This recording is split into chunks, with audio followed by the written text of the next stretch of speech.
banished from the land.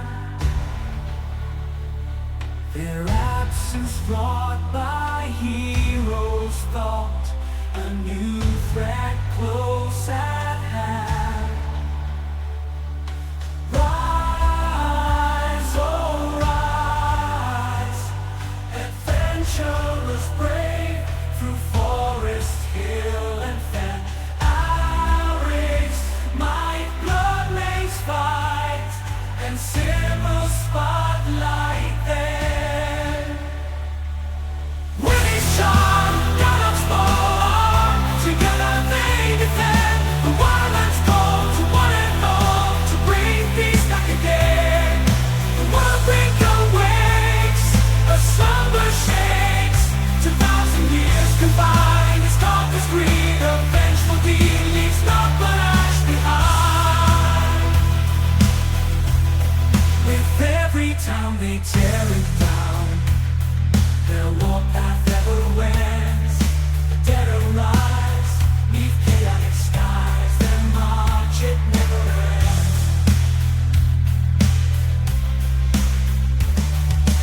Rise, oh rise, adventurers brave, through forest, hill and fen.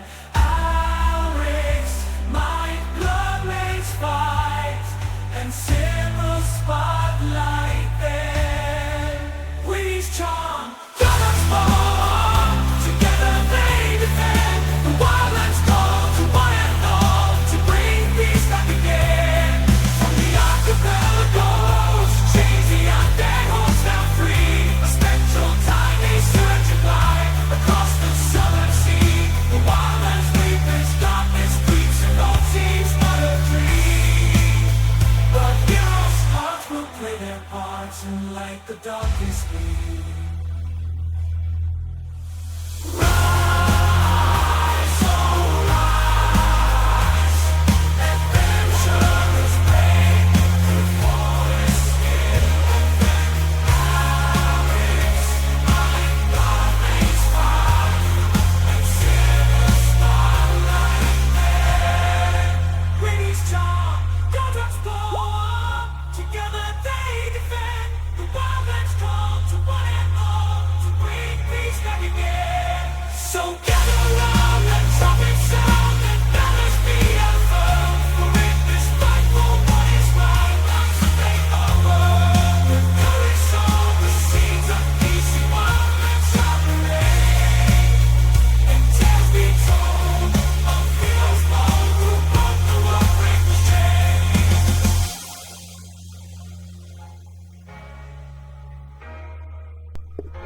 All right, good morning, my friends, and welcome in to the Wildlands session number 72. We are going to dive right in as we are in the throng of combat still. It's not over till it's over.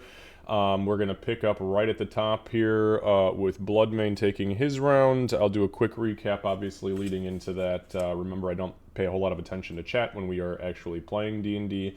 But if there is anybody in chat who would like to chat and hang out, please feel free to do so. Also, I realized that for the last week, I have had my sound alerts off, so I have a note to turn my sound alerts back on so that you guys can harass me during the normal stream week. So, anyways, without further ado, session number 72. All right, good morning, friends. Morning. We are going to go ahead and dive straight into it as we are in the throng of combat. So let me go ahead and jump over to my notes real quick for a recap. December 2024, Part 2. It's hard to believe it's already 2025. What in the fuck is going on? Okay, so the actually, you know what? A really quick note before we get into like the meat and potatoes of this. Just so you guys are aware, there may be a disturbance around like the 1 o'clock hour. You may hear shitloads of sirens outside. Jimmy Carter is being driven through our town to get to the highway to go to Atlanta. If you didn't know, the 39th president died, and he lived like 40 minutes from our house. So the main road that goes like 2 streets over from us is the route that his federal motorcade is taking, and there's already the town is swarming with fucking Secret Service, FBI, state troopers right now. Everything's closed down, so they're probably going to kick the sirens on. Just be aware it might get loud for a little bit.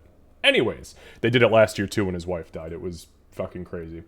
That sounds like a good time for our 15-minute break. If it happens to be right at about that time, that would be awesome. I don't know how it's going to work. We may honestly not hear anything, so just a heads up in case it gets weird. Okay, so December 2024, Part 2. So the group conversed for a while and made their final plans. After situating their inventories, they plane shifted to the prime material to retrieve Bloodmane's sword. While they did, they took note that the blood roots had already begun to heal themselves within the woodland of the Bone Tyrant. Afterwards, they utilized the power of scrying magic, and not once but twice dove into a vision that showed the group where the tyrant was hiding out. Unfortunately, it was in its lair. The group then successfully managed to scribe the runes on a gate that it had, and decided to plane shift to it. As soon as they plane shifted, however, they were met with a poisonous gas that was so caustic it caused them to bleed from all facial orifices and for their flesh to peel from their bodies. One after one, the group began to fall. Ulrich tried to make a break for fresh air and was met with an arcane pylon that blasted him through 2 arcane-linked fences, which essentially tore him in half. In a desperate attempt to survive, as the group was mere seconds from death at this point, without even engaging the tyrant, Gartok found the source of the gas and fired a perfectly aimed arrow at the hose structure feeding it, causing the gas to fade. The group then went into high gear and began tearing through the stone constructs that had befallen them, occasionally taking pot shots at the tyrant while they could. In a moment of self-sacrifice, Torka utilized her Ring of 3 Wishes to wish protection upon all party members, and additionally offered the djinn inside the ring anything it wanted in order to also bring Ulrich back from the dead. In an instant, she fell to her knees, and her body dissolved, her ashes being captured by the ring itself. Winnie grabbed the ring, pocketed it, and began to heal, along with Ulrich. The group pushed hard and finds themselves currently with the Bone Tyrant backed against the wall, unable to fly, and quickly losing ground. So, milestone XP, there was no level up last week as no milestones were achieved. Lucy, thank you very much for that, sub, Prime sub, the best sub. Okay, so we find ourselves playing session number 72 today. We are picking up on Ogtet the 8th. It is Saturday, Ogtet the 8th at 2:45 p.m. I don't think I have any other notes for you guys. Let me just double check one thing.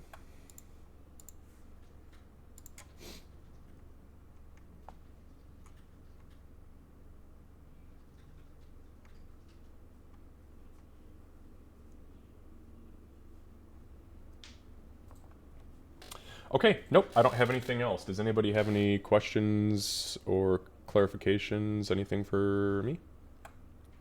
Clarification, my concern level's about here right now. Should be. Because it's not over till it's over. Where's Casey? I got so many big heals, and I don't see him. am still bloodied. Do you? I don't like it. Actually, I'm legally not bloodied anymore, but only legally. Give me 1 second, I can't see Casey. You're bloodied adjacent. Yes, there is in fact a giant bloody river immediately adjacent to me. Thank you for noticing. A boiling bloody river.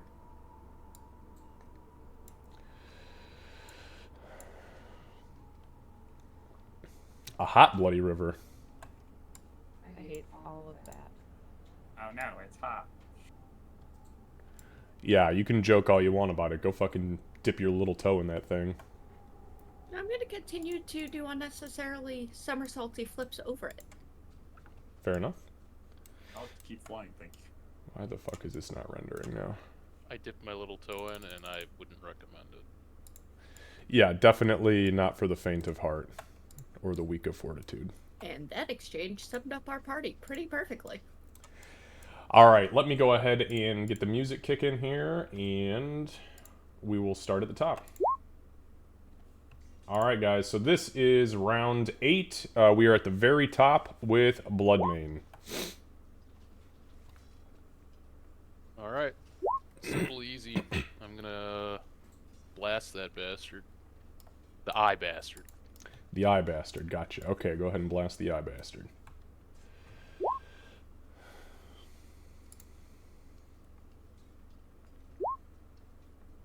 Okay, 9 definitely misses. 9 also definitely misses. And a 6 I is blast even worse. shit, my guy. That's all right. So, you are like the Temu version of Danny DeVito, and unfortunately cannot land your mark as you definitely start blasting. The Eldritch Blasts, they come to fruition, but this thing, it's kind of funny, because he was way easier to hit when he was in the air from the ground. Now that he's on the ground, you have all sorts of shit like statues and people to contend with, and even though you nick him, it does not penetrate. Anything else, Bloodmane? Nope. Alright, moving on. Gartok. Gartok, give me one moment.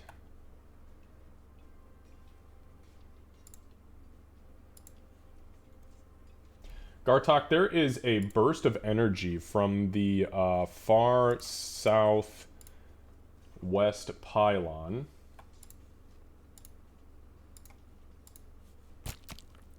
That rockets up towards you. Your AC is 18, correct? Yes. Okay, so you feel it strike your foot, but the scales that are covering the boots of your armor manage to absorb all of the damage. But it's definitely firing at you.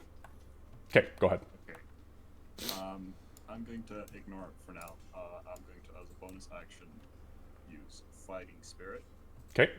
which gives me advantage on all attack rolls this round, and gives me 5 temp HP. And I will use my... Let me make sure I have some left. Yes, +2 arrows to shoot at the vampire twice. Okay. So you feel that fighting spirit bubble up in your core, and you knock a +2 arrow, and you fire. And as you fire, you hit. 15 damage because it's +2 arrow. Got it.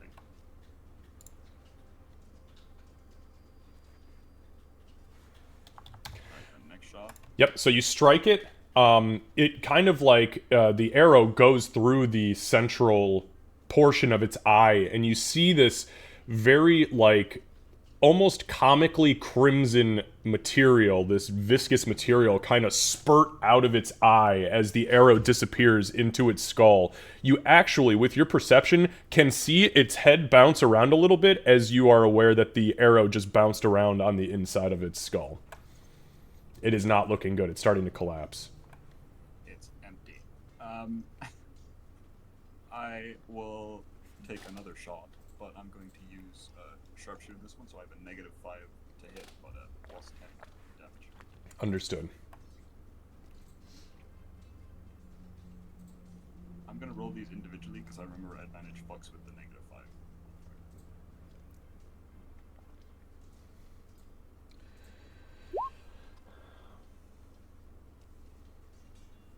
That didn't add the -5, sorry. So that's okay. 21 definitely hits, though.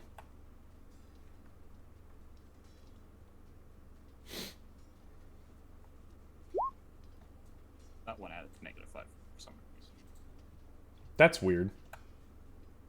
That's okay. Either way, you I hit. don't know why I didn't change anything. Yeah, as long as you didn't roll a nat 20 on the second one, it doesn't really matter. So you hit either way.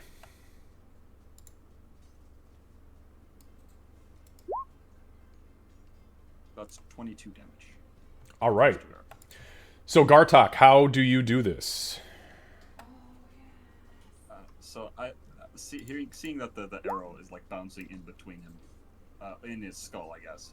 He's gonna be like, okay, well maybe I can use that as a bit more damage, and he's gonna fire it and then purposefully aims to have it like bounce as much in his skull as possible.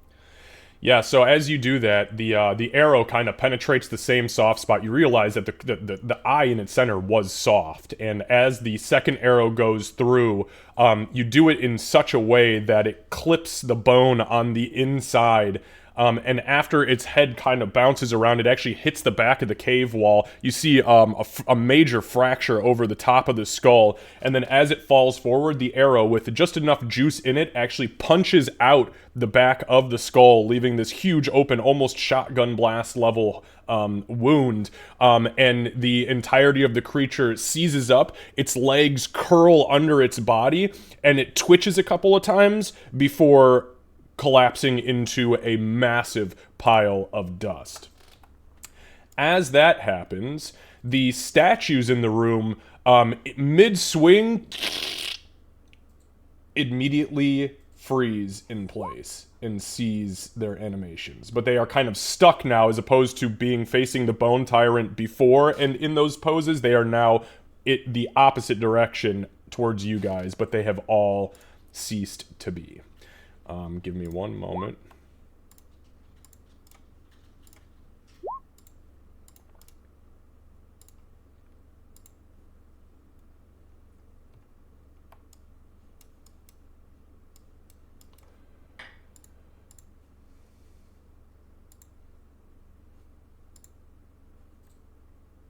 What the fuck is going on? Everything has frozen on me. Guys, give me a second. Everything keeps freezing on me, and I really don't like it.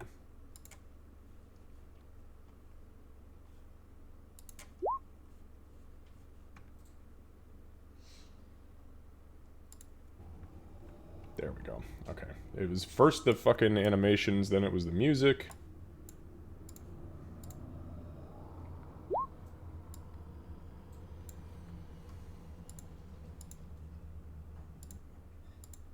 Alright, so, with that being said, everything, like I said, everything seizes up and freezes in place. Finally, after many fucking weeks, actually a couple months of having this fucking monster card, I can finally get rid of all the random eye rays that this thing was gonna fire. Okay, so, everything freezes. The pylons are still crackling with energy, kind of in anticipation. Actually, as that is happening, the bear underneath, as this is all going down, the bear underneath here begins to continue to run south. It turns around, and as it does so, takes a blast from that southwestern pylon, which throws it up and into the wires, and it bounces a few times before vanishing in a okay. Release them. All right. Because I know we're on a time limit for how long magic-y things happen, the second that statue freezes, that's what I was going to try and do. I was going to try and go back into the unicorn range. Oh, yeah. What's the time limit on that? It's a So minute. it's a minute, and I had... Because I'm showing like 4 rounds left. Yeah. Because you casted you casted the 3rd round, so you should have. That was round 8, so 3, so 5, so 5 rounds. Yeah, so I would like to try to take advantage of that if you'll allow it to at least do 1 round. I mean, it's sake of brevity at this point. So Yeah. Okay, so I will use a. I'll use a 2nd level spell slot, and I would have probably moved up to Emig and just give him a cure wounds. So everybody will get 16 points of healing, and Emig will get 33. And it's fine if you have the Sunblade out, by the way. I just want to make sure you guys can actually see the map. So for Yeah. the sake of everything, I'm taking that aura off. Okay. I am going to move forward so I don't get zapped again. You sounded really quiet, Lucy. Oh, sorry. It's better now. Much better. Yep, give me 1 second, Lucy. So, as you're flying past that northern pylon, it does fire at you, and that's a 23 to hit you. That'll hit me. Oh, I know. Give me just 1 second, because I actually haven't had to throw this damage except for like twice, so. So lucky for you, it's only 13 lightning damage, and since you're resistant to lightning damage, you will only take 6, and it throws you in the one direction. So at about here you get hit, so it goes 5, 10, 15, 20, 25, so it launches you about 30 feet ahead. So you guys, as you're up there healing and doing your little happy stuff, suddenly Gartok comes flying, boom, hits the ground. However, you appear to have all gotten yourselves outside of the pylon's range, because as Gartok kind of breaches a barrier you can't quite see, they still stay active, but they are not actively firing at you anymore. Alright, what are you guys doing? I want to start moving toward, like, kind of going the same route as Sybil. Start moving toward the cage up here. Mm-hmm. I'm going to approach cautiously, though, because I see the pylons, and I'm not interested in being zapped right away. So, like, I want to get close enough to be able to try to see if there's anyone in it. Okay. Yeah, you just tell me how close you want to get. With where you're at right now, you can't... I mean, you can see that there's something in it, but it's tough because there's a giant, like, fucking magical barrier kind of surrounding the outside of it. Also, as you get to where you're at, Winnie, with your... Because your perception is 19. So, a couple of things. First of all, this over here absolutely appears to be a massive glass orb of some sort. What that is without further inspection, you're not entirely sure. Give me one sec.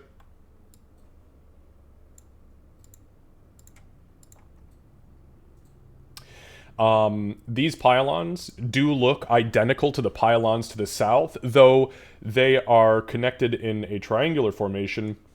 There is no central, like, platform like there is in the southern one, and it appears that the field they're creating, that triangular field, is generating whatever this barrier is. What? I said okay. And then the thing over here looks to you like it is a chest, like a treasure chest of some sort, but it is made of flesh that appears to be undulating. This table back here has a kind of a weird, almost Rubik's Cube looking thing. It's like 6 squares of different sizes, all moving in different directions, like within itself. There's a small, like, darkened object on the table next to it you can't really see from here, but it is sitting on a table that I would say has 3 legs, but the legs are actually arms. And once in a while you do see the fingers kind of, like, shift. They kind of, like, go up on fingertips, like they're stretching, and then it goes back down. Hi, welcome to my world. What would you like to do? I'm going near the plushy shit. I want to, Oh, you're no fun. You knew I wouldn't go near that shit. This is my... There's no eyes I don't care. that you can see. Maybe they can see you. They can see me. I'm sure they can see me, those fuckers. So So, Torb definitely looks like an eye, though. it does look like an eye. Unfortunately, I am going to approach it a tiny... Like, I'm going to go slow, because if something's going to happen, I want to try to be able to see it happening. Aye, So- aye, Captain. Yeah, so Winnie will approach it kind of slowly. And then she's going to... Before she actually gets there, she's going to turn around and say... Okay, I want to look at this thing and point at the globe, in case it controls that thing, and point at the cage. Don't stand too close, and Ulrich maybe be ready to heal me? I got you. I was gonna say that, or I can try dispel. You could. Do you want... Maybe you should look at it. Why don't you... You're better at the magic stuff. You can maybe determine if it can be dispelled. If it's mechanical, I can try magic. She just kind of tired hand wave. I'll approach it and take a look at it. I'm gonna cast guidance on myself just for the inevitable checkingness. Okay, and I mean, like, what exactly is it that you are looking for? I mean, you're just trying to figure out what the hell it is? Kind of just looking to see if it's connected to the pylons, if there's any, like, magical connection that I could figure out or anything like that. Okay, go ahead and you can give me an Arcana check.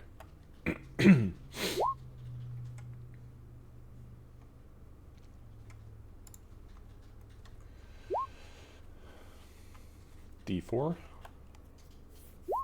All right, so 19. So as you're looking at this thing, it's actually the funny thing is with everything in here being like really high tech magic-y, this thing is really fucking mundane and kind of boring. It's just a crystal ball, but it's like a crystal ball that was taken out of like someone's permanent fixture. Because of how big it is, this is comically big. This was like used more than likely for somebody doing a big grandiose, scrying or divination thing to kind of show off for people, maybe in a congregation of some sort. It looks like it could be it could be functioning. Nothing is really active about it right now, and unless you were to invest magic into it, it really wouldn't do anything, but it's like a comically oversized crystal ball. Pretty sure it's just someone's giant crystal ball, Oh. like a show-off tool. Yeah, and what I will tell you is that with it being as big as it is physically, like it's almost the size of a large-sized creature, it's easily 150, 250 pounds. I want to. So, Winnie would look that over and then consider how much weight is in the bag of holding. You want me to try and dispel one of the pylons and see if that does anything? It's not a bad idea. We didn't try it on the other ones because we were a little distracted. And I was a little in half. That's Can you where. can you see past the magic to see if she's in there? I can try to look inside. That's about as close as I'll get. Okay, yeah, you can give me a perception check.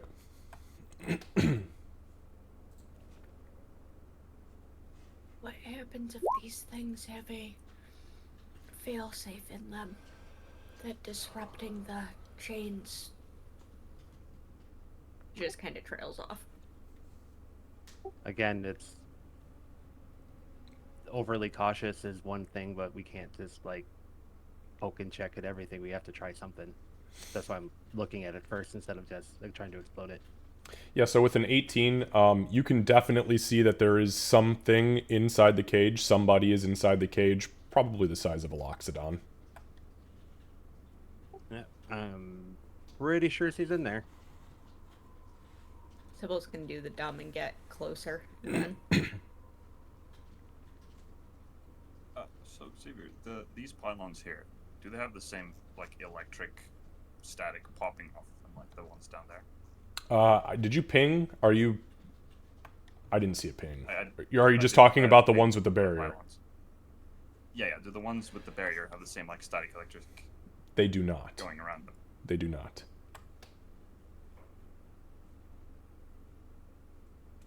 Oh, Sam.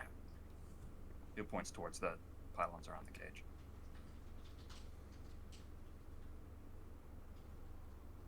Oh, they're a keep something in, not a keep something out. Yeah, try your dispel. I'm gonna be ready to. I'm gonna get, I guess, a little closer, but I'm gonna be ready to fight just in case something not Mundi comes out of the cage. Alright, I want to start just with the third level dispel magic. On the pylon. That's like directly I'm looking at. Okay, so you perform your dispel magic incantation, and as the energy kind of releases into the pylon kind of flashes for a moment and lights up. And as the magic fades, it actually flashes green once, and the barrier gets a little bit darker.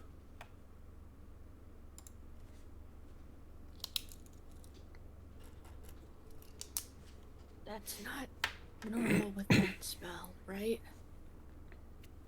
To be fair, there's not a lot of normal with the spell magic. Generally, it just goes away or it doesn't. So yes, I guess technically that is not normal.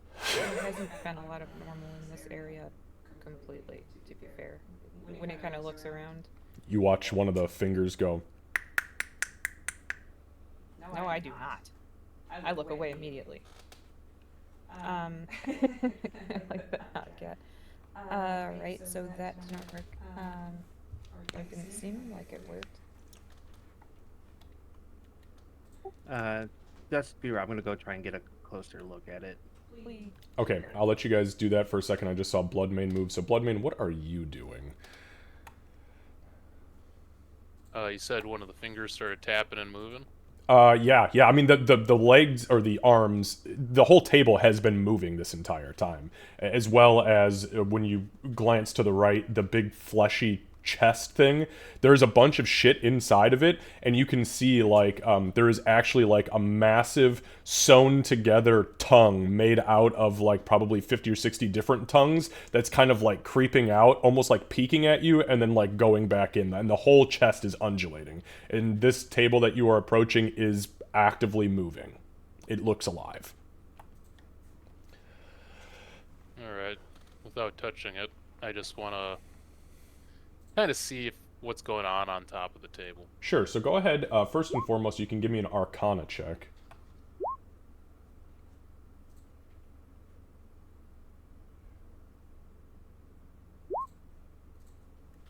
$18.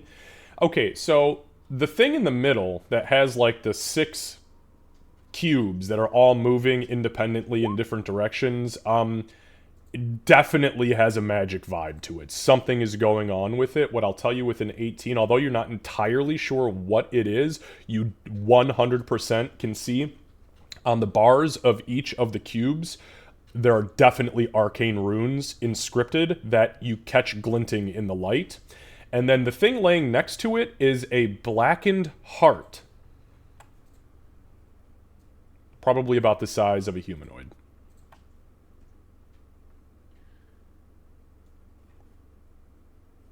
Alright. Hey, Ulrich, there's some arcane writing on this thing. I'm not sure if you can decipher it. I can certainly try. Okay, now while he is going over into that direction, Winnie, Gartok, or Sybil, are either of you, or are any of you doing anything? I'm keeping myself prepared to either heal Ulrich if he gets hurt or attack anything that pops out of the not anything of enemies that might pop out of the cage. So Okay. I'm kind of just standing at the ready. All right. I think- Sybil, do you want to do something? No, go ahead. I asked if you wanted to do something. No. Yeah. Sybil knowing that she might be in there and her brain being a little foggy from actual death experiences, was gonna slip past Ulrich and go and, without touching it, try and see if she can figure out what these things are made of. For starters, see if there might be a spot where they could be broken, etc. Sure. Go ahead and make a nature check. You just said you want to know what they're made of, so let's make a nature check to figure out the material. Yeah, I was thinking more stone metal, like broad strokes there. So Yeah, no, I'm rolling. Nature. This Stone and metal is nature, so 9, you have no freaking idea. This is a sleek black material that looks like it's probably very hard, and the edges of it are all, every angle of it and edge is outlined in some sort of blue glowing energy. And secondary question that I'm not acting on right now. Does it look like there would be a spot where I might be able to move under or over the glowing barrier of hellishness? Not necessarily safely, but does it look like there's a gap somewhere? Yeah, I mean, these are identical to the pylons to the south, so you could absolutely go under it or over it. You know, touching it is your choice. Okay. I don't even know what the fuck these things are without the magical glowing shit. Do you need to dispel all of them? I could at best get 2 at the same time. Winnie, do you have a dispel? I don't think I do. Let me check.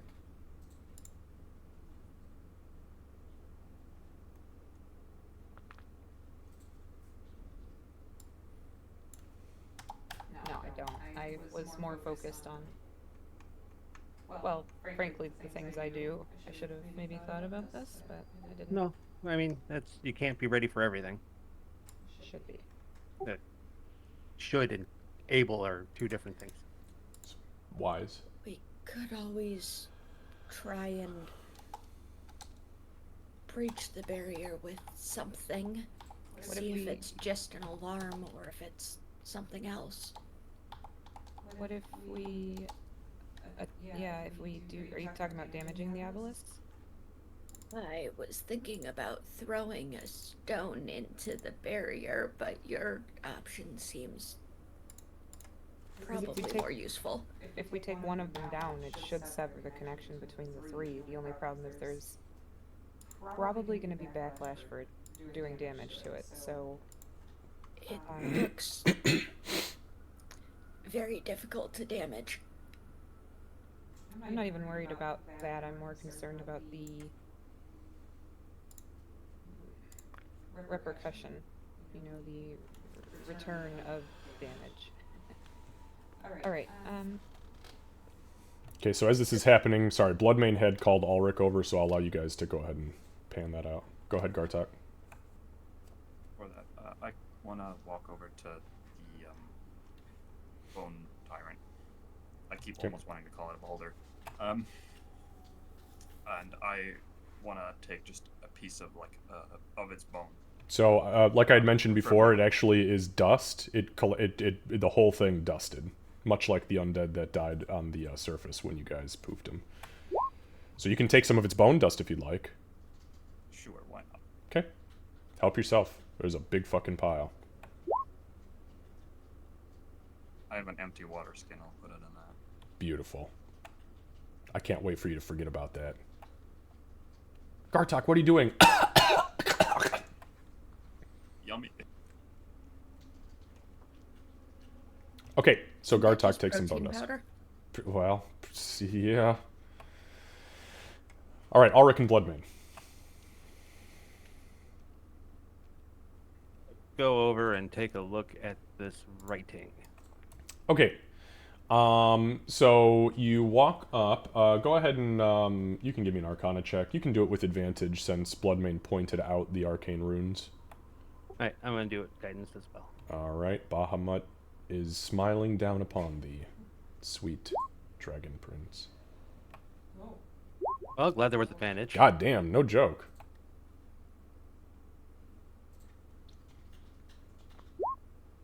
Okay. Not bad. Actually, that's really fucking good. I'm not gonna lie, I knew that you had a +0 Arcana, so I did not expect the first shot to go like this. So, here we go.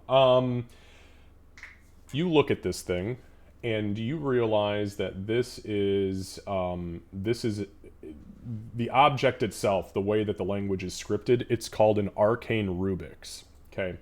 And this is a key, very clearly, to operating all of the pylons in this room. Within the structure of this arcane Rubik's, there are a series of commands. There is 1, 1, 1, 2, 1, 2, 1, 1, 2. In that order, from outer to inner. Okay? So on the exterior, 1, 1 is on, off. Next in, 1, 2, 1, 2 is an on, off. And then after that, there is a 1, 1, 2 on the very inner circle, and that is detonate, detonate. In the very core of this thing, there's also a small black bead that's kind of hovering. It almost looks like it's the focal point for all of these Rubiks moving around it. And this one is not listed with numbers. Instead, the inscription reads, "Full command implode."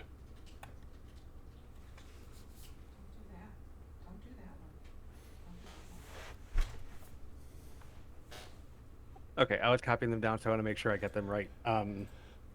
So on the exterior, it's 1-1. Correct. With on off. And then on the interior, it's 1-2-1-2 on off. Correct. And then 1-1-2 detonate. Yeah, it's 1-1-2. Both are detonate, and then the very central one is full command implode. Okay, cool. I actually got it right. Good luck. So, yeah, this thing controls the pylons.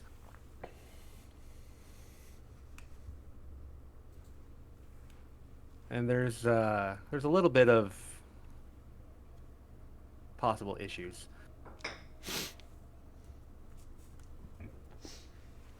So the exterior ones are the two are just on and off, right? How I had it, how you said it. Okay, I was Correct. double Yep. checking my notes. Yeah, and this is, by the way, because there's there's the series of cubes within the cubes. It's the very outer ones the very outer two are the on off. All right, I'm gonna try and. So there's a chance that I can turn them off, and there's also looks like a chance that they could detonate, and it also looks like there's a chance that they could implode.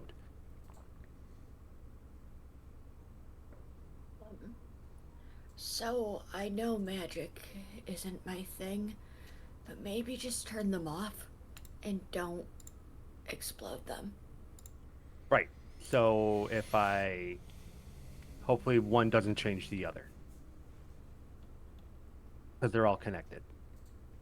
At least it seems that way.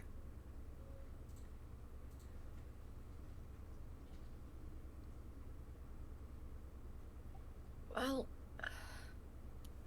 hopefully I've you'll just- have diamonds if this goes badly. I was just putting the options out there, so should I start to try to, but I don't want to touch it. Hey, number one, it's on this weird table that I think might try to grab my leg here in a second. As you say that, you glance down, and the fingers quickly move back to position as they were trying to touch your boot. No, because I'm new, I'm not wearing shoes. Oh, they're trying to tickle your toes. Sybil looks over with a what? Ah! As Sybil glances over, the one facing kind of kitty corner to her kind of like pops up and.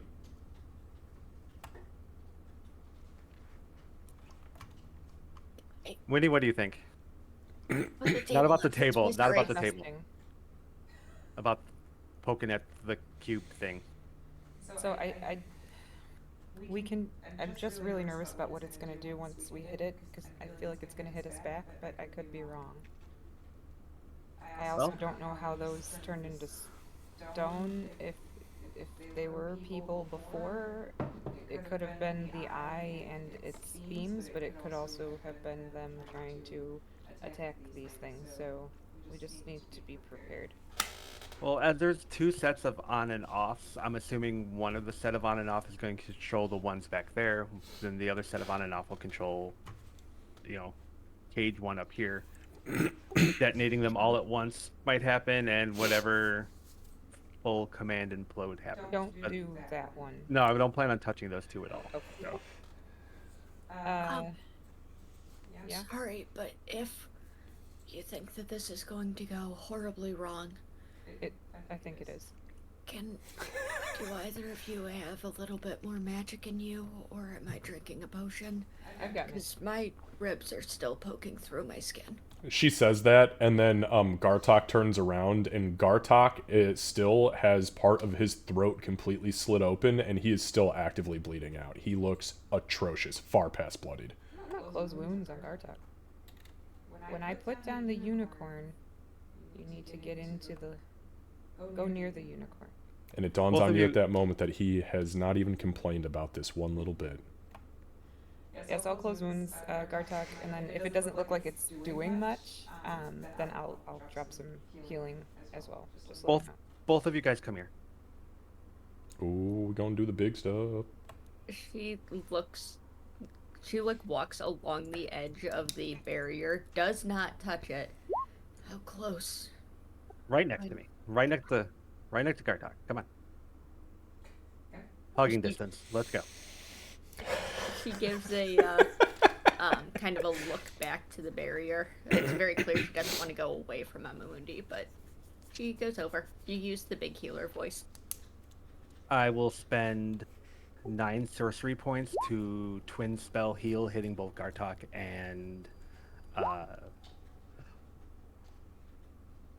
Bless you. sorry, dying. Oh, that was a cough. Sorry, I thought it was a sneeze. Hitting both Gartok and Sybil for a 8th level heal. All right. Damn. So, in the silent echoes of the cave, this deep, multi-octaved incantation rockets out from the Dragonborn's mouth, his eyes lighting up and divine energy filling the room for a moment, and in a flash, Sybil and Gartok are both at full health.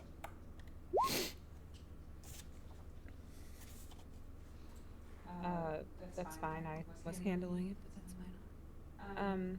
It's more efficient, and just in case it's a lingering thing that needed something higher level to patch Well, it we up. also need everybody at their best just in case something does pop out. So I would say, hold on, let me think back to, okay, so on, off, on, off.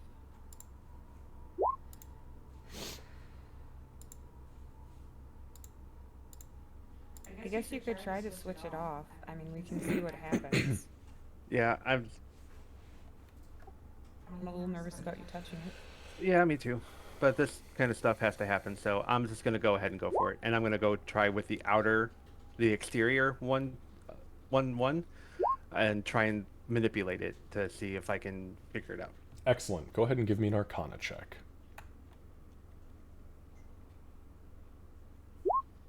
While he's manipulating it, is the form within the cage moving at all?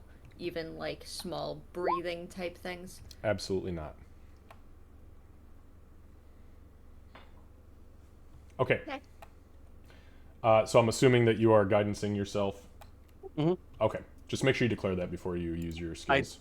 I said it. Oh, I didn't hear you. Sorry. I don't think he said it. Okay, so 18. 18 is exactly what you needed in order to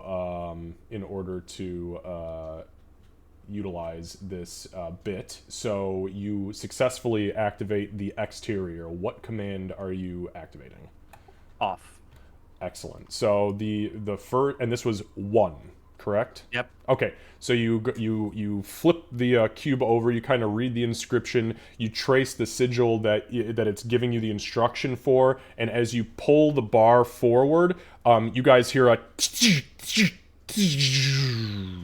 and as you turn around, you see all of the electricity in the rear of the room has stopped, the barriers are gone, and the pylons rest upright on the ground and are dormant.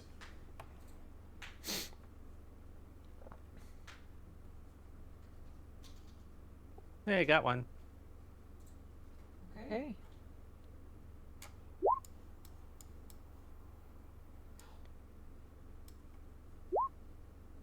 Should we try another one? I mean you? Yeah. I don't think I should touch that. Yeah, we can give it another go. It wasn't easy. It was definitely had to do a little bit of quick thinking, which I'm generally not the best at, so. Hang on a second.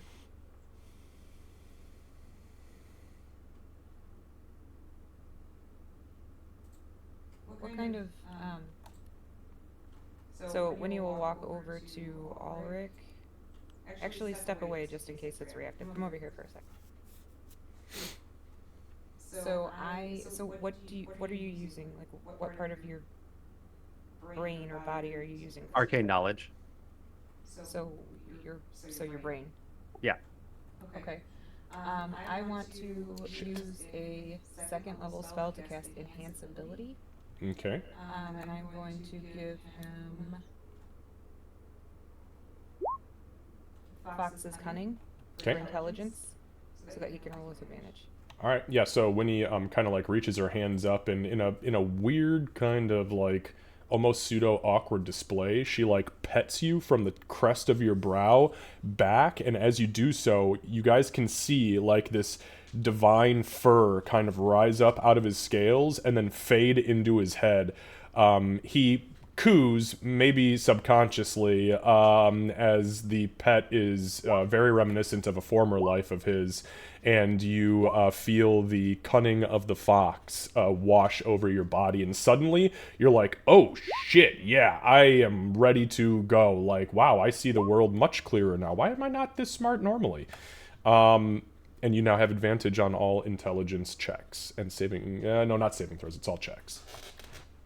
Yeah, and also thinking just possibly for hopes for success. Hey, Gartok, can I borrow one of your potions? Oh, he's gonna give up one of his intelligence potions. They'll make you smart ones.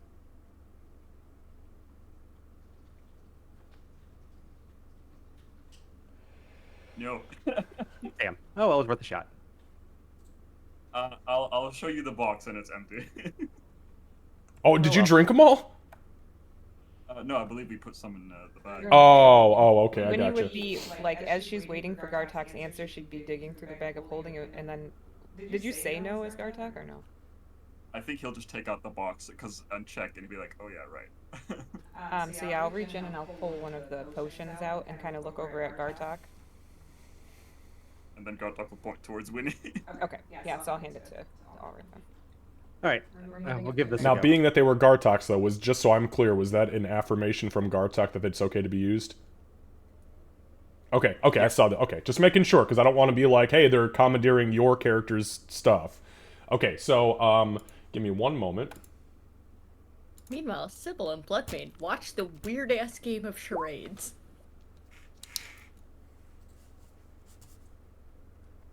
No, you're not. You're facing the other direction. Shut up.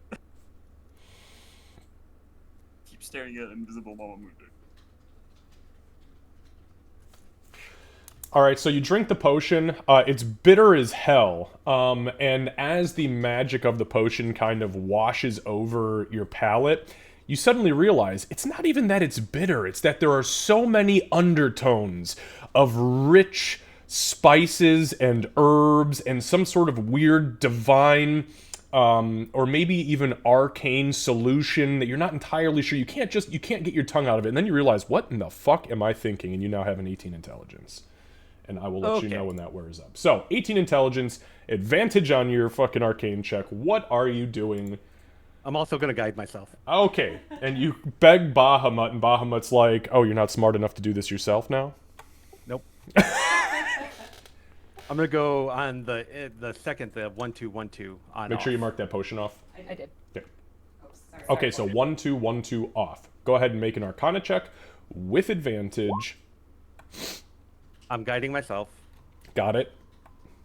Oh, not in public, man. Come on now. I'm smart enough to do this by myself. So this roll does be +4 because I don't know how to add temporary stuff. Oh, Well, all you have to do there we is, go. just so you know, all you have to do is click on your character stat, and then you can just, it allows you to just turn it to whatever.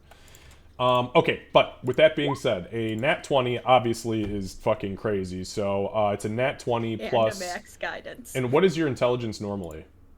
10. 10? Okay, so it's actually a 28 is what you fucking roll. So, not only do you know exactly what you need to do in this moment for this specific thing, but you understand every single command in detail as your brain rapidly recognizes every... This is the most aware of arcane runes you've ever been, possibly in any iteration in your existence. Knew I should have been a wizard. 1-1 is turns electricity on, turns electricity off in that order. 1-2-1-2 is barriers on, barriers off in that order. 1 by itself and 1-2 detonate are electrical pylons detonate, barrier pylons detonate in that order. and full command implode has a specific inscription that reads that it will force all of these objects to implode, including the arcane Rubiks, back into the pocket plane the creator created in order to store these and hide them away from somebody if they needed to in an emergency situation. However, you said you were activating, at least at this moment, 1-2 off, correct? Correct. Okay, and boom, just like fucking that, you activate it. Give me one moment. And the barrier fades. I because it's part of the map, I can't remove the pylons, so just deal with it. But I will put some X's on them so you guys can see that the pylons they're not gone, but they have gone dormant, and the blue barrier around them has faded. What do you want to do, smart man? I believe my work here is done. Please, we can get her out. Okay, go ahead, Sybil. I'm immediately going forward. Okay, you walk forward, and there you have a massive bronze and copper cage with a latch on the front that is not locked, because why would you lock something when you've got a fucking magical pylon barrier keeping her in? And on the floor, you see a kind of ragged, beat-up looking body of Mundi. Her body appears to... It looks, even from the cage bars, it looks like her body is moving as if it's breathing, but it's not... Something's not right about it. So, over the course of these 6 seconds, she is going to go up, throw open the door, and go in to her. She's not even being cautious about that. Okay. Now that she can see the potential life. So, she's going to immediately try and figure out... Well, she'll look at her, confirm she is breathing, and try and figure out what the fuck. So, it's a cursory glance. So her chest is rising and falling, but go ahead and give me a medicine check.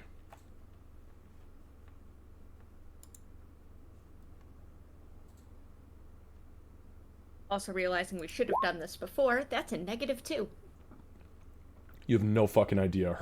It almost looks like her breathing is almost being done in reverse. I know that sounds weird, but it's almost as if as she's exhaling, her chest rises, and as she inhales, her chest falls.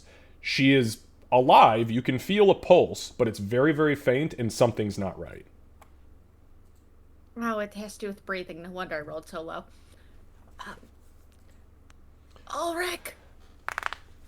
As I'd probably be realistically in there with her at this point.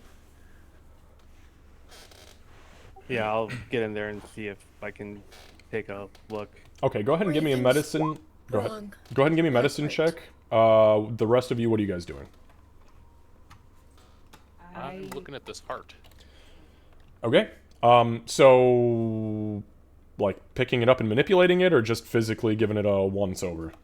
I was kind of, like, glancing at that, and then trying to see, like, look at the, form in the cage, if there's anything going on, like, I don't know, like a zipper on the chest, or something that, you know, might signify that there's a missing heart in that lady.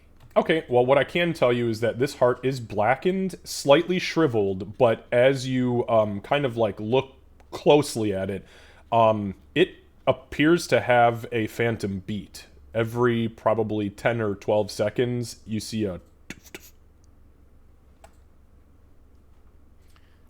Yeah, I'm not convinced I should touch that right now, so I won't. Against my worst judgment. I will not touch it. Gartok, I see you. I will actually call that out though. Be like, hey, guys, this heart is still beating.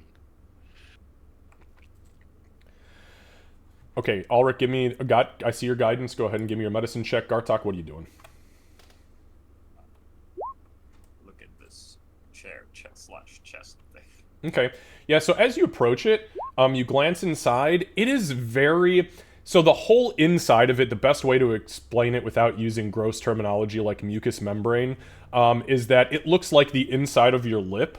but it's like all the way around on the inside. It does have a massive structure sitting in the bottom of it, like I'd mentioned before, that looks like 50 or 60 tongues sewn together as one big tongue. There are no eyes, no teeth, nothing mimic-like. If this thing was going to attack you, it would gum you to death, which is actually much fucking scarier now that I say that out loud.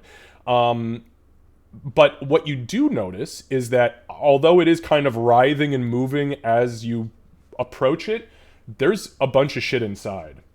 First and foremost, there is a golden scroll tube, like completely golden and gilded with all sorts of divine runes. There is a pair of gloves that looks like this.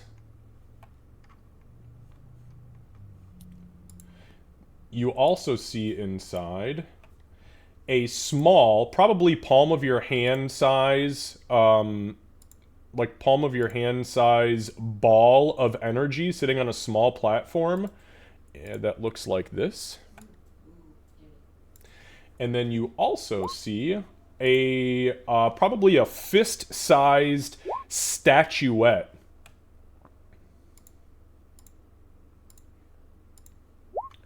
You see a fist-sized statuette, a very pristine, I mean, flawless in its construction, that looks like this.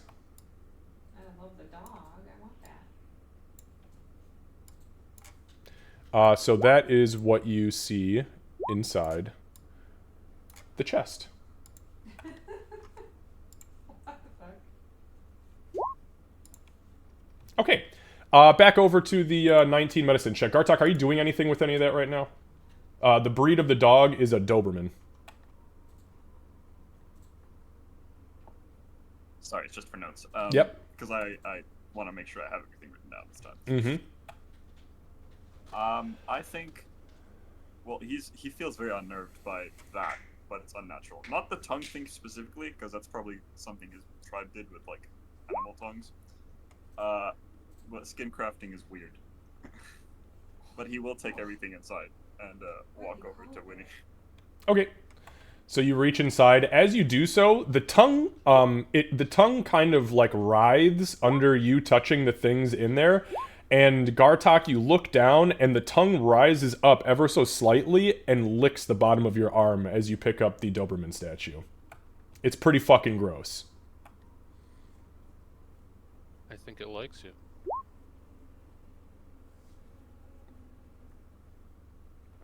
Really? You guys know how they have that that store where you can get glasses called lens crafters? He's laughing. He can't fit himself. Welcome to hell, motherfucker. All right, so after the chest licks you, you scoop all these things into your arm and you walk over to Winnie. All right, as you are doing that, Gartok, Ulrich, you are taking a look at Mundi. So with a 19 plus 3, so 22. 19, 20, 21, so yeah, 22. Okay, so with a 22, so she is alive. Actually, let me pull my notes up before I start spitting bullshit. Click the button on accident.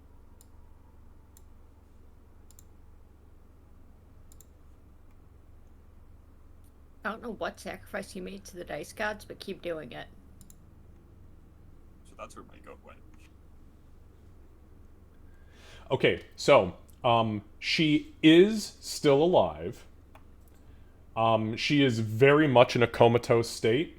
Her breathing is weird as shit, as something has been done to her. You're not entirely sure, like, what the actual process was. But as you start to kind of look around, you realize, I mean, her clothes and everything are beat up. She's torn up. She's got bruises all over her body. You realize that across the left side of her chest, there is a massive open wound that has been packed with some sort of like cloth that's bloodied, and as you kind of poke and prod around that area, you realize that 3 of her ribs have been removed and she does not have a heart. Well, that's not normal. What's not She normal? doesn't have a heart. You look sedans normally? Yes. It- Through all the races that I have seen, most have a heart. Whether it be physical or not, yeah, it's a different story. Okay. So fix her.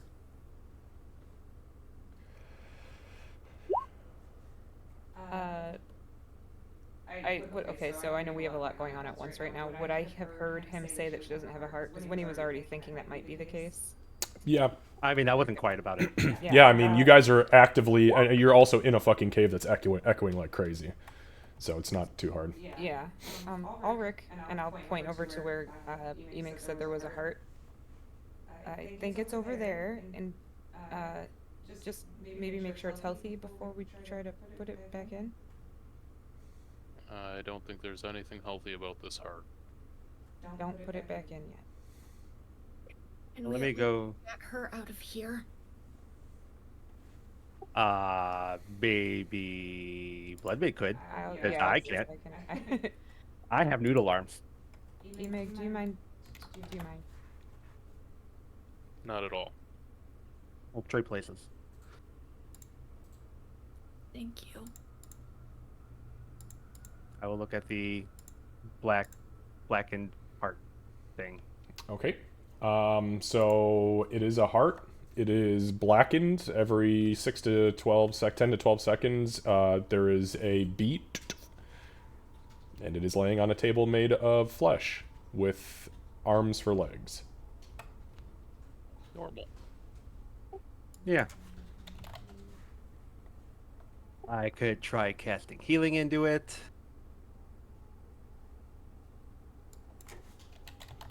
I'm just afraid when we cast healing into it and it revives, it's going to have to be a fairly quick process. And I'm not the best surgically. Well, what do you need to be better surgically? Can I recast my spell in a different way to help give us the leg up?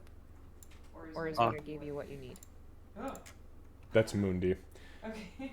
I don't have any Loxodon models because they are extremely expensive. So Yeah. they can kiss Yeah. my ass. We're using the redhead now.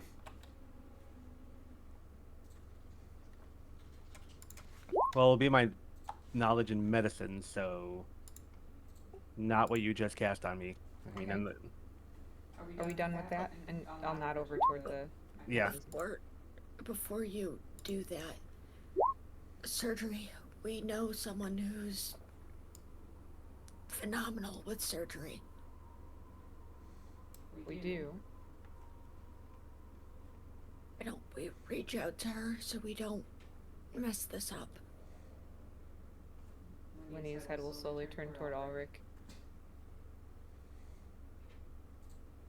Well, we've got a blackened heart on a table that's beating on its own. We have to try and solve that problem. We don't know what's going to happen when we take it from this place. We don't even know what's going to happen when we touch it. So even if we touch it, it may start going downhill right away. At this point, Gartok is shoving fistfuls of golden scrolls and fucking it looks like maybe items of some sort into Winnie's arms. I'd like to think he was just standing there waiting for her to notice while they were talking. So Winnie will turn to him and she'll say, okay, before we put anything in the bag of holding, is any of that talking to you right now as you hold it? I don't think anything is right. Gartok, as far as you can tell, nothing has ever talked to you ever. Period. End of story. You've been talked at your entire existence.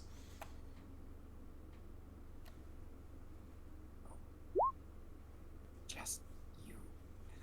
And then he'll keep going. And you. And you. Okay. I'll open up the bag of holding. Okay.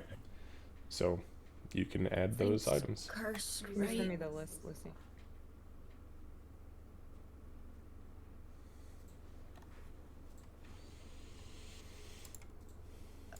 So, the heart beating on its own at the table. Mama Mundi captured by a bone tyrant, put under some magical ritual. I'm sure you can sum all of that up in one brief magical message to Lady Artine. Just ask for her advice, not for her help. And thank her. And say please. Ulrich, before we do that, do you want to take a look at this scroll real quick? In case it can be Yeah. useful, and we can tell her that we have it. I'll hand over Sure. the golden scroll too with divine runes to Okay. Ulrich instead of putting it straight in the bag. Yeah, it's not difficult to identify, excuse me, what this is, Ulrich. You pull it open, and immediately this like citrus and lavender scent kind of rolls out. There's actually a tube rolled up inside the scroll itself, and as you pull it out, it is a holy scent stick. Meant to preserve the like most holy of fucking rituals. You pull the scroll itself out, and as you unravel it, it's actually every rune on this page has had gold leaf placed over it, and it has been stamped at the bottom. Give me a moment.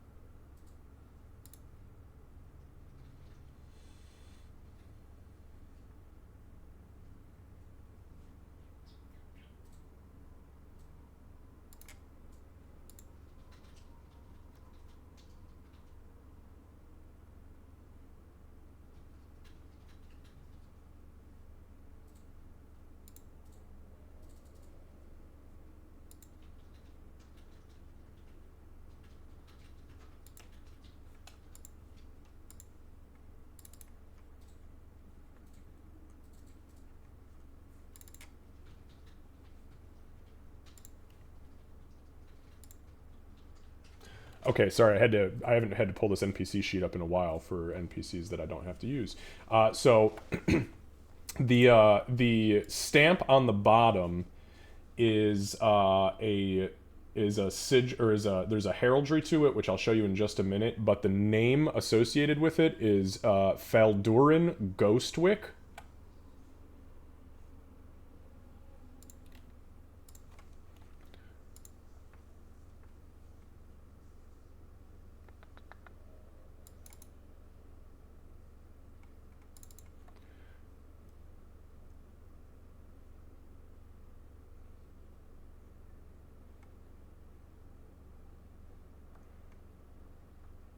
Give me one sec. Yeah, I'm trying to type out ascending, so. Oh yeah, no problem. Take your time with that. I know you got limited resources as far as that's concerned.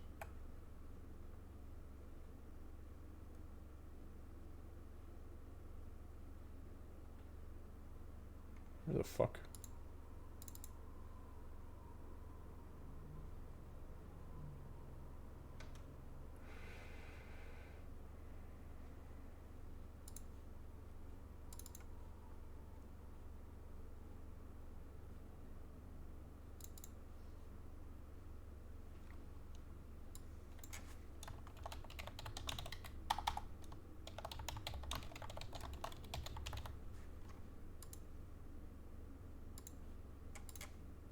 Okay, sorry about that. Did not have that prepared. So this is the sigil that is stamped with the name again, Faldurin Ghostwick. You guys would easily recognize this as the the just like the Empyrean, the generic Empyrean like heraldry. And this would more than likely have been from Nezguldrik, which was the capital city of the Empyrean Empire when it still existed. So, anyways, the scroll is a scroll of true resurrection. Well, that is definitely a big one. This is a 9th tier spell. It's True Resurrection.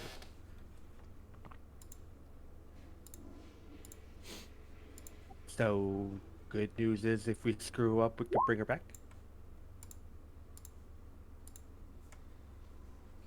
But we won't screw up, right, Altmark?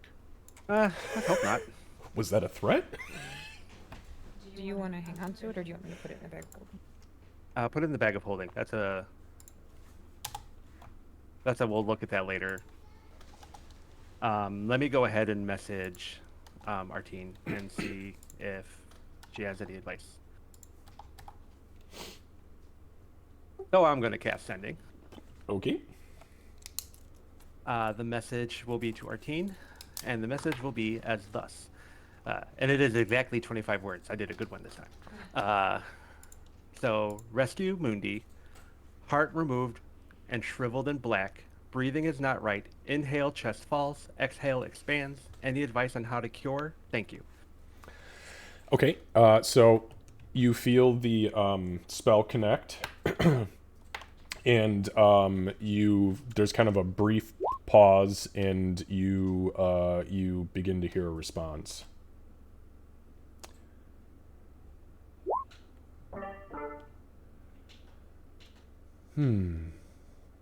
Unfortunately, I am not entirely sure. Perhaps attempt to restore the heart to its former self, and then implant it in the body. And the spell ends. Alrighty. Alrighty, what?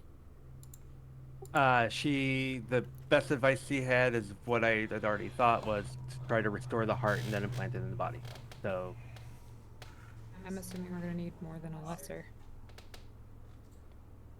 Go talk to them, and I guess says,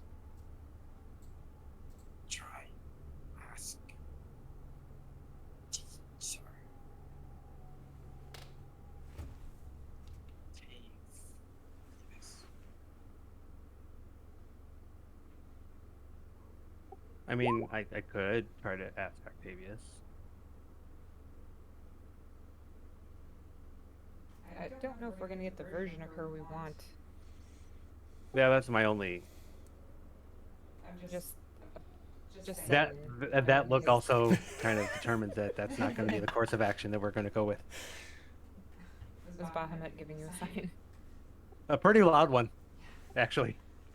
Bahamut said yes. Xavier also. I don't know if I have. I can. If we have the component, then I can cast it. Hold on.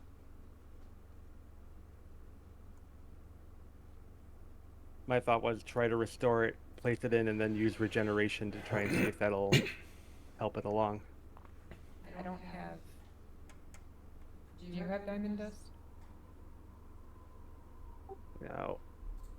I don't.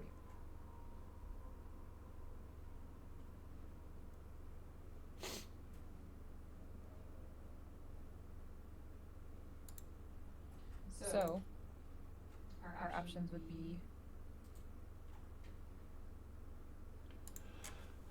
We have lots of diamonds. I Excuse me.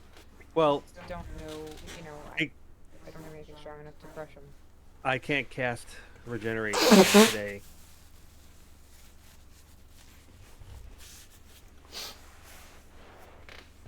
Okay, so what do we do? Are you able to get us back? Yeah, I can get us back with the staff. Or I can get us back with a very higher level spell, but Are they fighting? No, he's in. we can try and move her and get her. I can get us back to the grove. Yeah, we need to get back to the. We need to get her back to the grove because we're not gonna be able to do anything for her here without components. So. I can do half of it, so I can either do the spell or I can do the regenerate. So, and we know that there are no components for it in the grove because we've bought everything Berditio had. So, Right. Okay. so I can try, and that's only trying the greater restoration on the heart and hoping that that works. I mean, she used the word restore, but I can try healing first to see if we can do that first, and then I can try. If you do that, is it going to deplete your ability to get us back? No. With Why this don't- staff, we now always have an out. As long Why as it's got don't charge. you try to do a simple heal first? Well, yeah, I was gonna say I could do lesser. Sybil's on a good thought pattern. We should make sure we are all close enough where if we need to move fast, we can. I was gonna start with a little poke of healing and see if it made any dent in it, or not. You know what I mean? Here's my only thought. We don't really have a backup plan here. If we are somewhere where someone else could step in, especially when it comes to surgery, we might be in a better place, because at that point we've got more resources than just what we have on ourselves, which isn't much.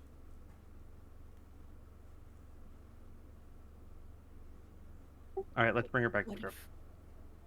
What if you move her and there's magic to this place that's keeping her as she is?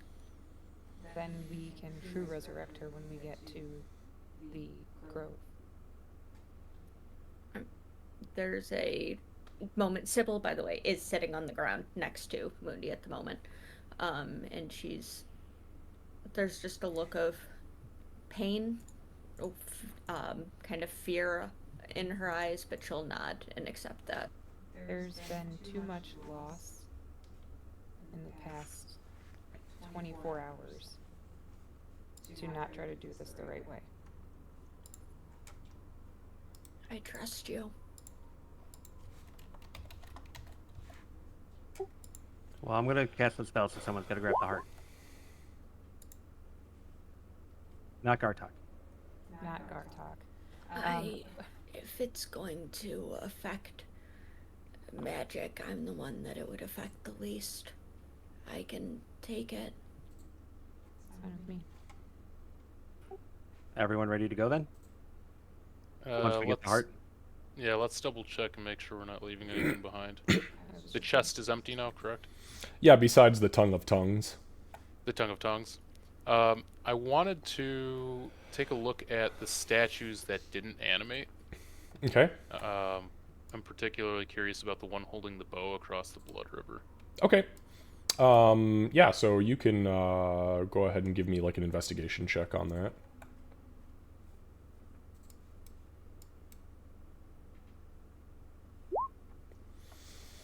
It's a statue.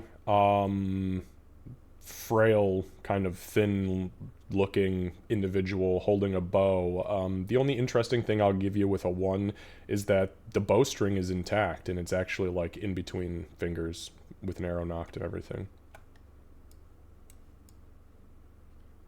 Is the bow also stone? Yep, everything.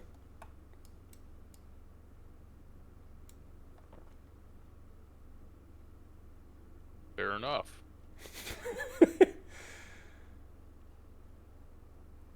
All right. I will, I'll point it out at the same time, like, I don't see anything in particular going on with the statues, but that bow was once a functioning bow, I believe.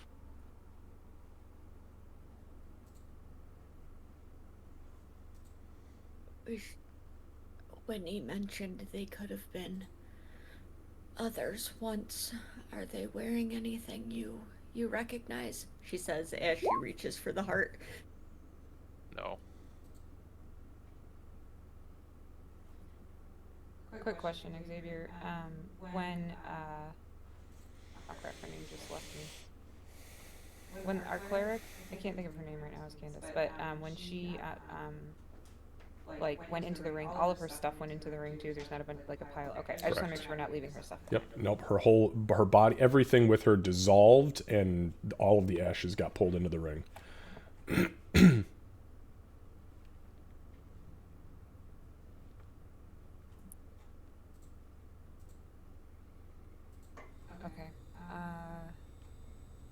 I hate to think that we're leaving people behind, but I don't know if we'd be able to bring them back. It might completely dissipate as soon as they leave this area. Who knows? What are your thoughts on this?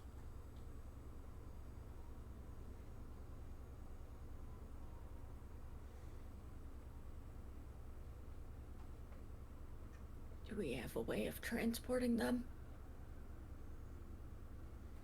They'd technically be items, I think, but again, it's possible they won't make it out of here once we teleport. They could crumble once we get to the grove.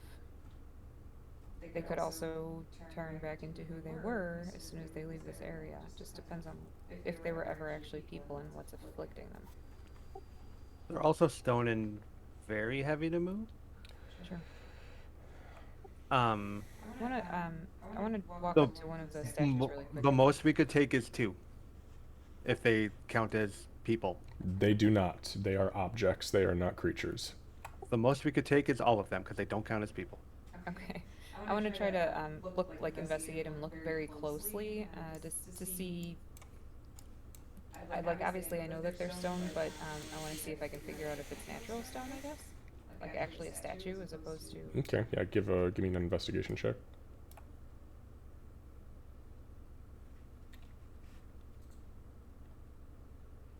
Oh, that's a 2. No clue. There were some clues and some very specific things stated while you guys were fighting him, but that's your notes thing. Yeah.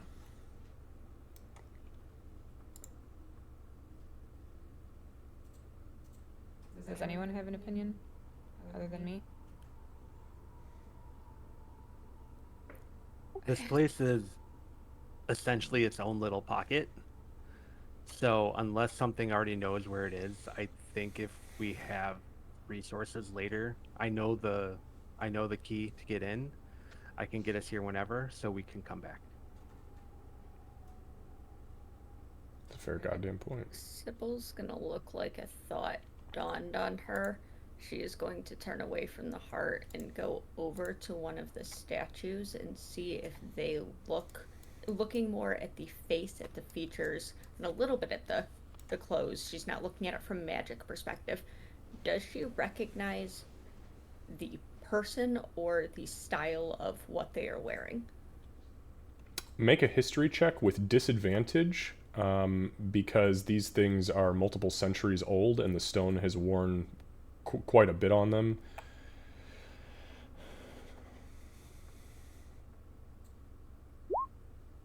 One. And again, no fucking idea. The more and more you guys look at them, it's like they just become more and more muddied. They're definitely humanoid. 100% are humanoid. But besides that, it's tough. The features are all very, very worn. I think we should just make note, come back if we can. Saving Mama Mundi matters more. Okay. And she kind of looks back at the statue she's in front of with a sorry kind of look.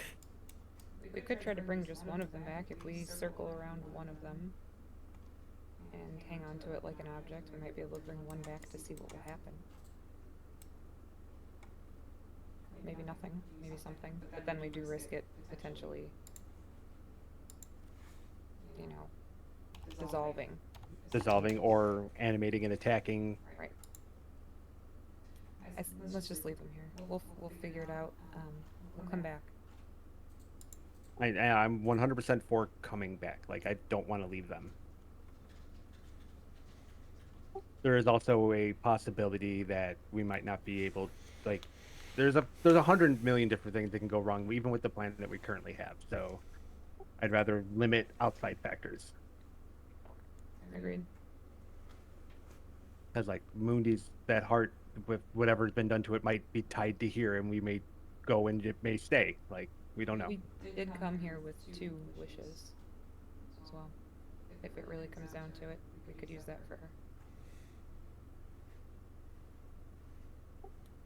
On that note, I'm gonna fully pick up the heart. Okay. You pick it up and it kind of squirms under your touch like you just picked up a big grub. It kind of falls still after a moment, and then again, like 10 seconds later, you feel it do just a single. I was so scared that it wasn't gonna keep beating. My heart froze. So, Ulrich, is it in a stasis of some kind? Do you think it's dying? Do you have any idea?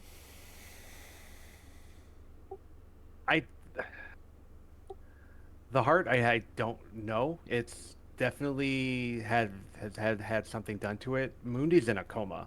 Like she is, there's her body is badly beaten, but she's alive. And as I said, her breathing is reversed. She breathes in, her chest collapses. She breathes out, it inflates. So there is something wrong, clearly. And I did.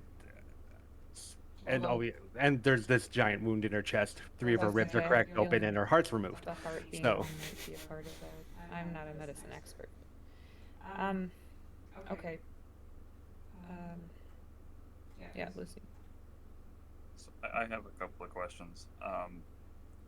One, when Sybil picks up the heart, I know it's Mundi's heart, but does it like have any effect on the other skin things? Nope.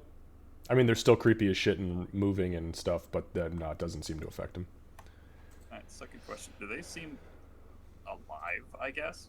What's that? The 'Cause I know they're moving. This chair, Oh, and, the- I guess the chest and the table. I mean, I've given you about as good of a description as I can give you. I will let you draw your own conclusions, but they are animated, if nothing else.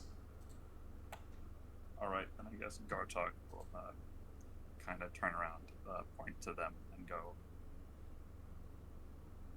shit. Kill. With like confusion on the kill part. Pointing towards the chest and the table. Are they alive? Or just animated? I'm gonna just look at the table, be like, tap your hand twice if you're sentient and alive. So the hands haven't really stopped. They keep like rotating fingers and movements. So let me see here.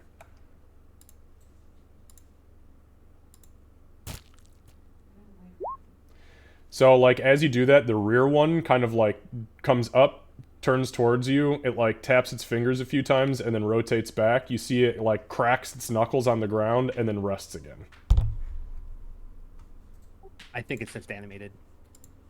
It's responding to sounds almost like commands, so it's more like a golem, if anything, I think.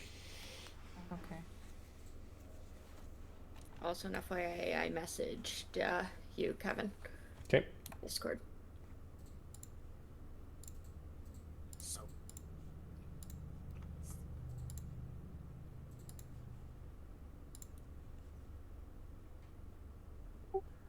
I don't think we need to kill them, Gartok.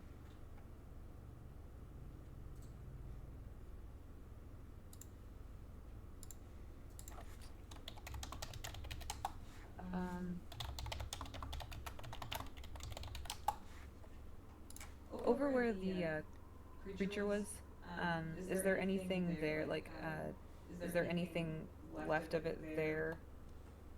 Like a pile of I remains? told you guys already there was a big pile of bone dust. So, Yep. and I took some of that. yeah, I didn't know Yes, how you did. much. I feel like we should, as weird as this is gonna sound, I feel like we shouldn't leave this all in one place. Like, what if it can bring itself back somehow? Then I don't want it to bring itself back in the grove. No, I don't want to bring it with us, but should we like move it some of it away from itself? I don't think I saw Gartok take any. He wasn't being sneaky about it. It was very clear that he walked up and was filling his water skin with it.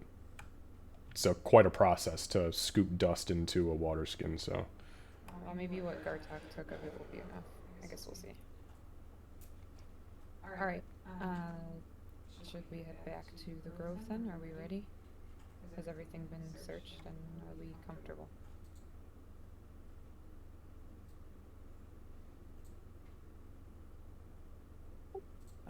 I'm pretty ready to go. Let's do it. Let's go. all right. So you guys gather around. Who is carrying Mundi? As she will need to be carried. I think. Emu. I will. Okay, cool. And then you're using the staff, or what are you? How are you getting back? Use the staff. Okay. All right, so Ulrich activates the staff once more. The activity, the sound of the whirring seems like it is quite drained, as this staff is very low on charges now. But it does have enough juice to get you guys where you need to go. So as it kind of kicks up, you... Give me one moment to swap maps.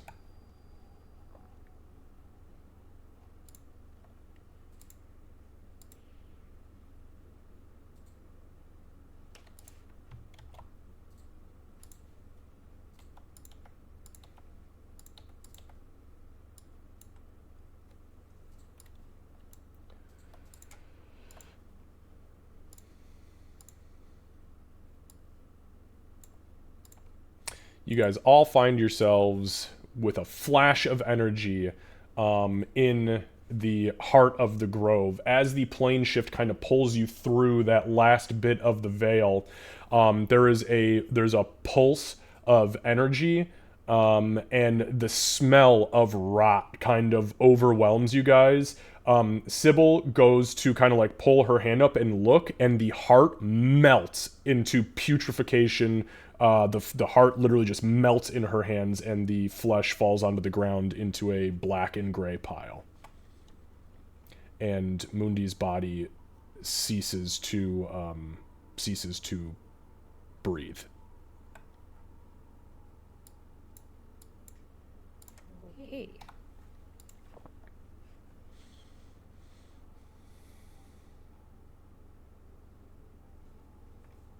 Is she dead or like like I'm gonna try like a level 1 cure wounds.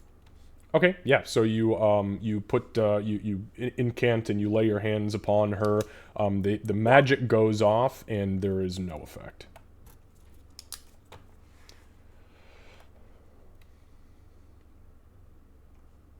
All right, I'll take out.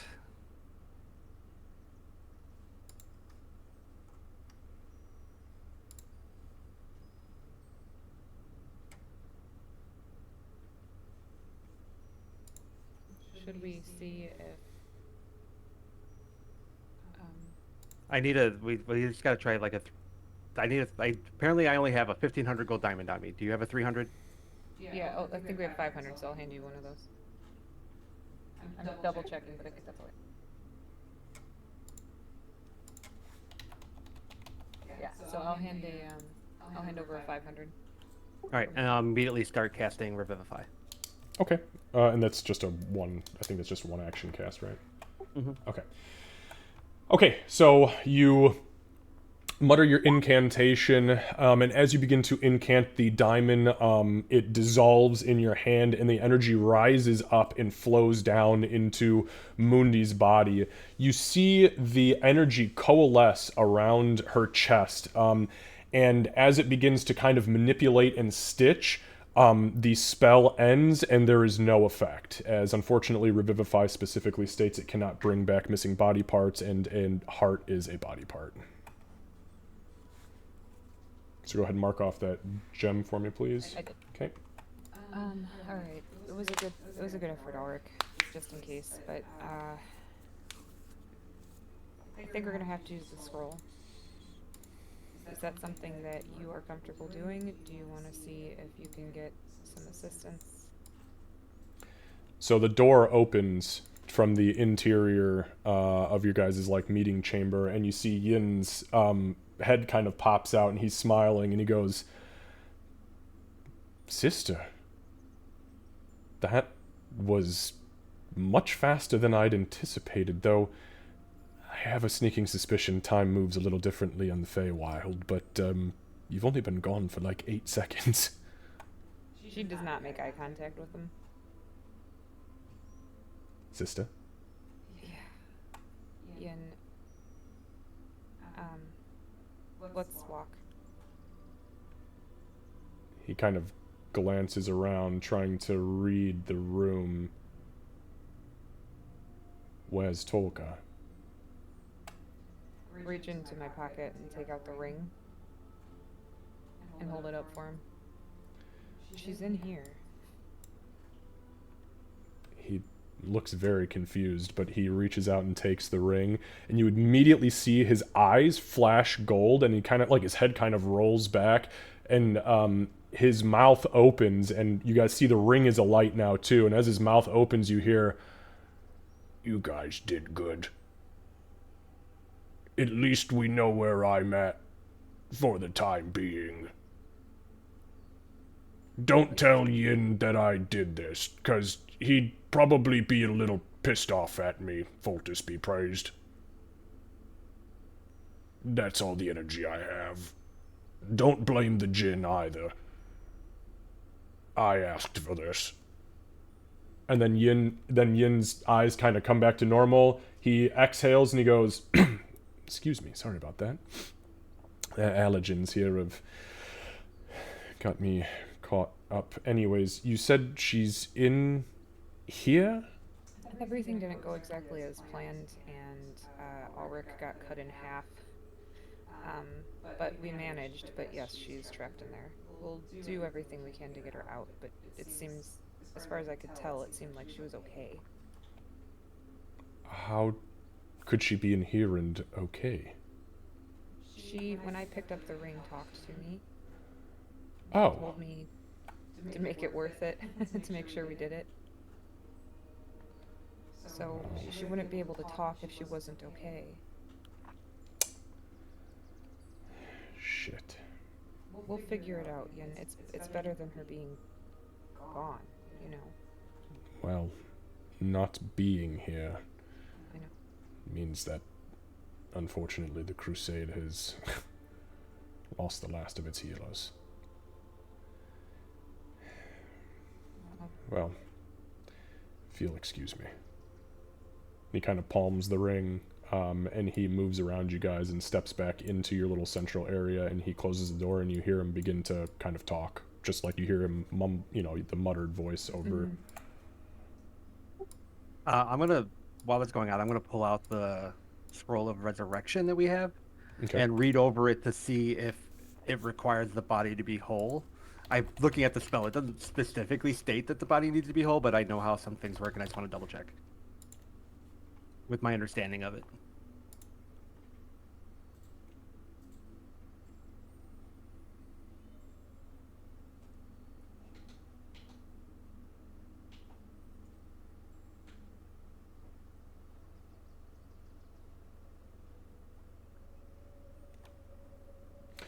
So actually the spell very specifically states this spell closes all mortal wounds and restores any missing body parts. It very specifically says that. I brought up a different version of the spell than the one I was reading. Don't use that 2024 bullshit. We don't play that game here.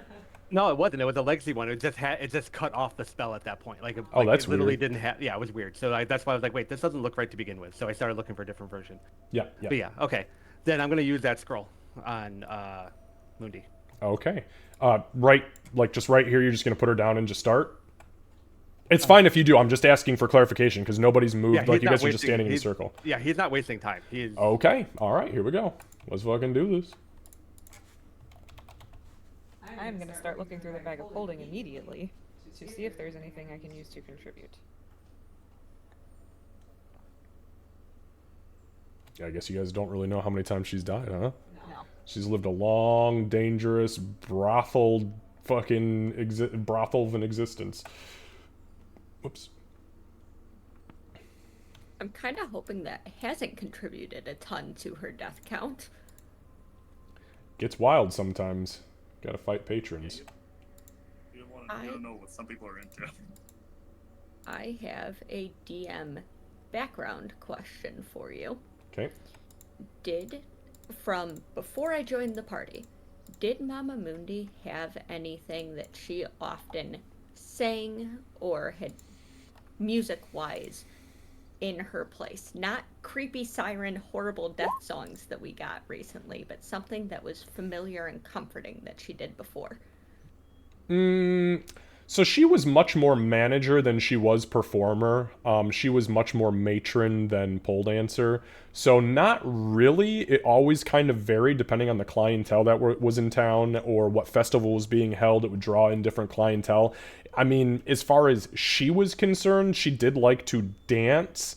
and she did a little bit of singing, but her form of performance was honestly more encouragement to people that were under her. It wasn't, her pulling a lute out and jamming out to magical tunes. It was all very vocal and direct.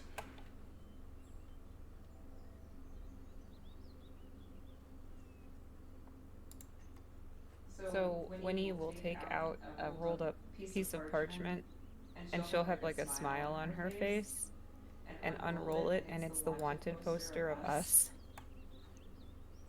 And, well, most of us, I guess. And Winnie will lean down and she'll say, I'm sure you remember this. We got more bad guys to fuck up, so you have to come back. I'll bring the cows.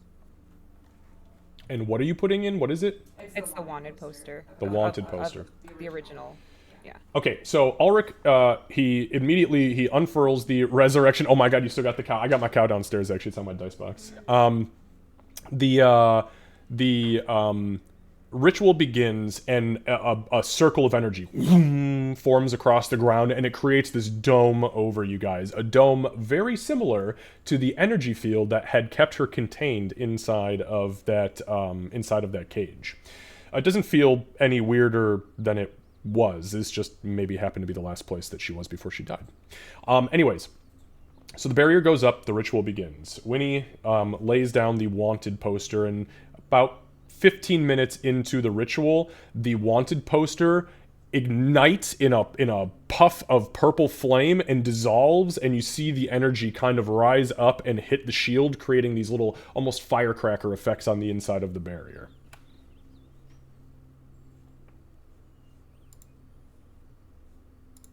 Anybody else? Sybil, you better do something.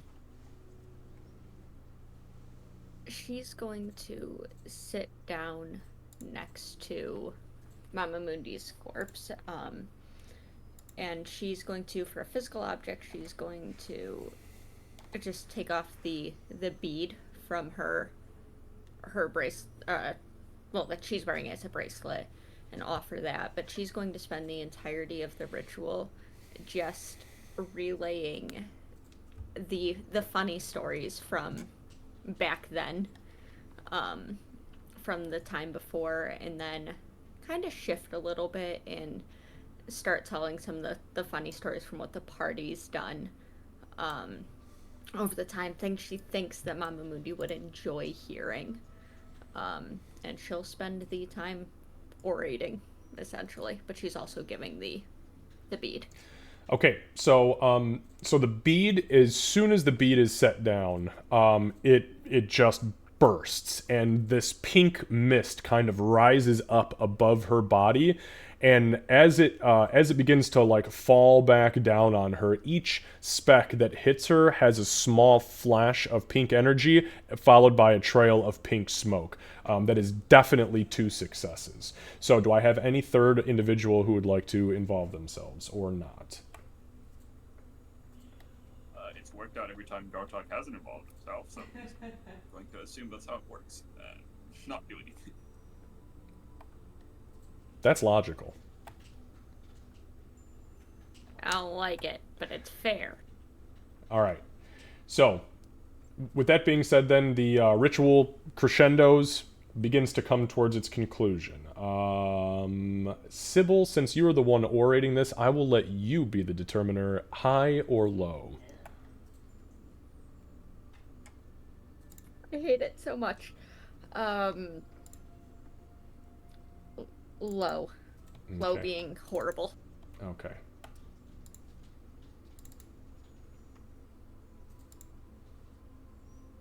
I think Mama Mundi's a stubborn Lockston, and there's a low chance she isn't going to come back to try and finish it.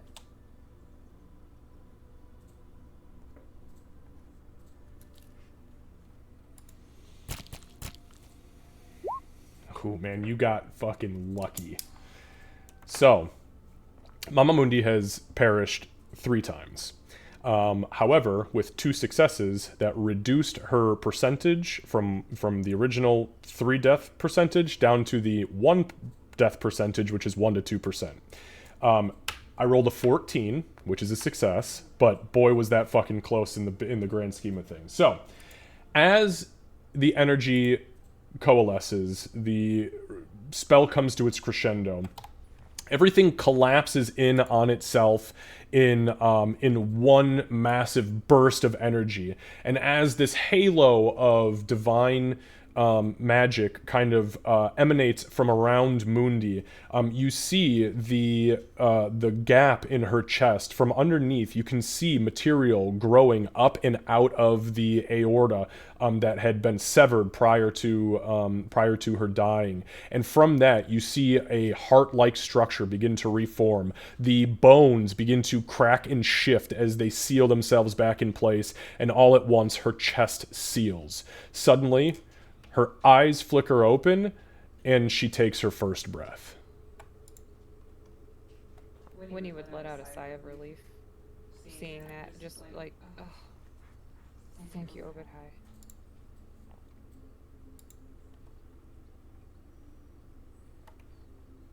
Sybil echoes the sigh. She does not stop narrating, though, as she's doing this. Winnie would squat down. Were her eyes open or closed right now? They flashed open, she took a breath, and then they closed again. So, sorry, I was just waiting for the breath. So Winnie would squat down, and I'll cast a 3rd level Cure Wounds on her. Okay. That's a pretty good one. 22 points of healing. Yeah, so she looks okay. Her body is the only thing that was really messed up was the chest, and all mortal wounds have been healed. She has a heart back, and she's okay. She just coming back via resurrection is extremely taxing. So she is like in the state Sybil was a couple days ago. Right. Emig, would you mind helping me? We can move her to one of the beds in our area. Yeah, I'll definitely help move her. Okay, so you guys pick her up. I'm just gonna kind of lay her down in this back one over here. Again, her eyes are closed, but as you guys are kind of like carrying her over, helping her, she is kind of like stumble walking, very weak, very frail. As you guys get her over there and lay her down, she kind of turns her head and she just says,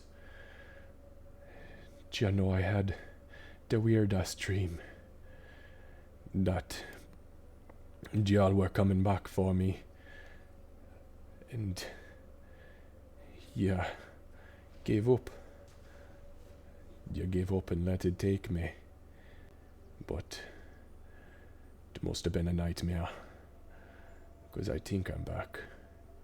Unless this is another beginning of another nightmare that me be having." No, not this time. We already took care of those hags for you.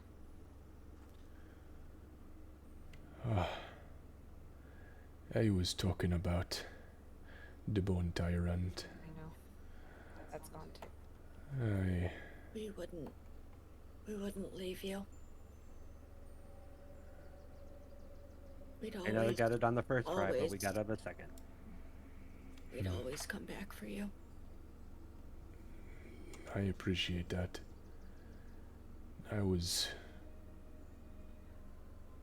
somewhere I'd never seen before. Darkness all around me. It was like I had my head in a bucket of water from the ocean, salty and briny. It was terrible. Couldn't get me trunk up above the surface to get a breath of air. It feels so good to breathe again. Thank you.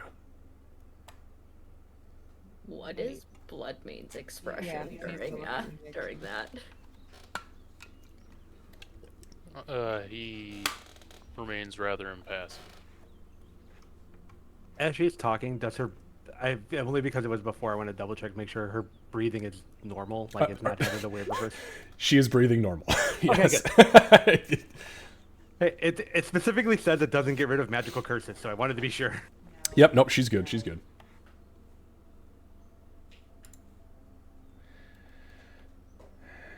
I hope I didn't cause y'all too much trouble. All the trouble we go through, we cause for ourselves. That's what you get for making stupid wishes.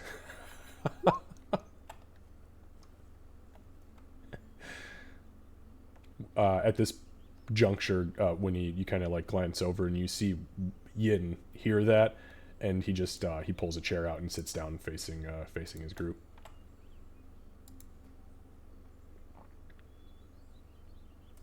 I'm glad that you're okay, Moody. Did you, when you felt like you were drowning, did you hear anything or see anything?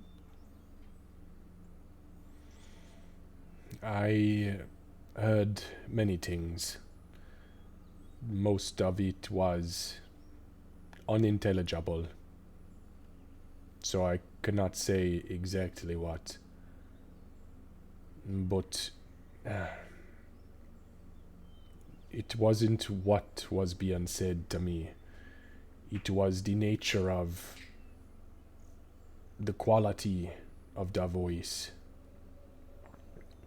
She kind of looks around down at her, and she puts her hand kind of like down the front of her skirt, and she pulls out a pair of like hands, like finger symbols, and she says, it was kind of like, and she taps them together, and as she does so, her mouth opens, and it kind of, as she speaks, there's this resonation with the twang of the symbol, and you guys hear, Ektos mir ilomamundi siren goloch chech imeg. And the spell fades, and she goes, it was very dark and guttural like that. I'm gonna look at Emig and raise my eyebrows. Hopefully And that came Giant, across. I'll say, it did. In Giant, I'll say, do you know what was just said? Did Emik understand it or no? Actually, yes, Emig would have understood it as it saying essentially, "My dear sweet Aloma Mundi, given to me by my champion, Emig."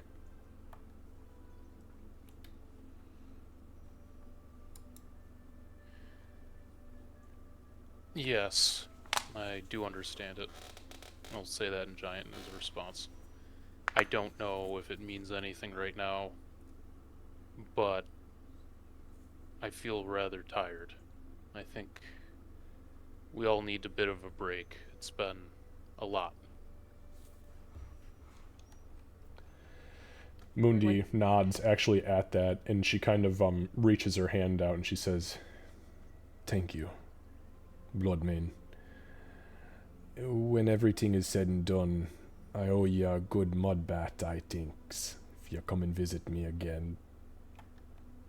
I could use one, and some oils, and be clean. When he looks at the floor. Alright. Would you all mind if I took to some peace and maybe a little bit of sleep?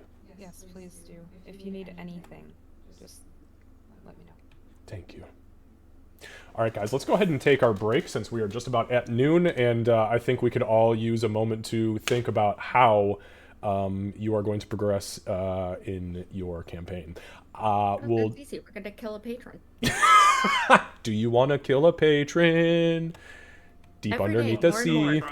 I don't know about that, man. I didn't. Well, you fuck. This ain't my game. This is your game. I just react. Okay.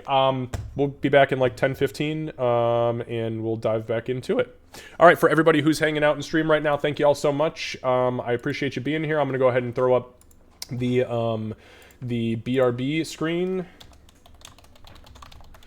and whoops. And we will indeed be right back.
So we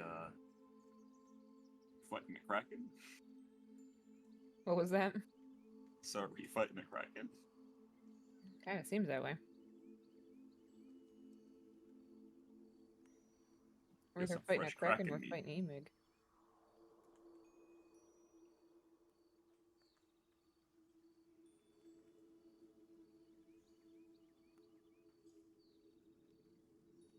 Would Winnie be able to do that? I do not know. After all the trouble to get him back yesterday. Right.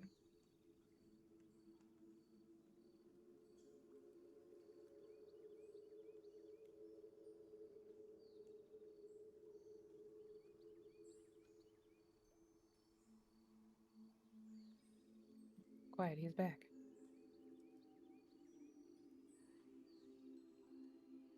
The answer is no. No, she would not be able to. Just in general.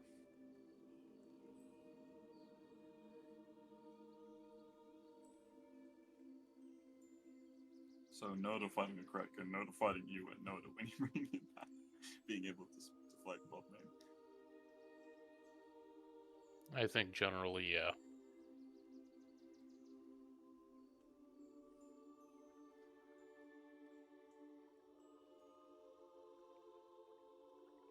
We already have one world-ending beast on the docket. I don't think we want to add a second one. Kind of my Howard. thought.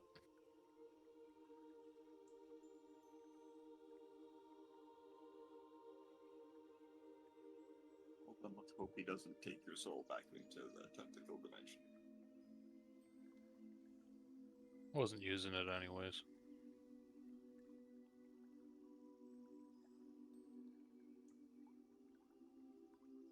Well, I hope your body can work with that.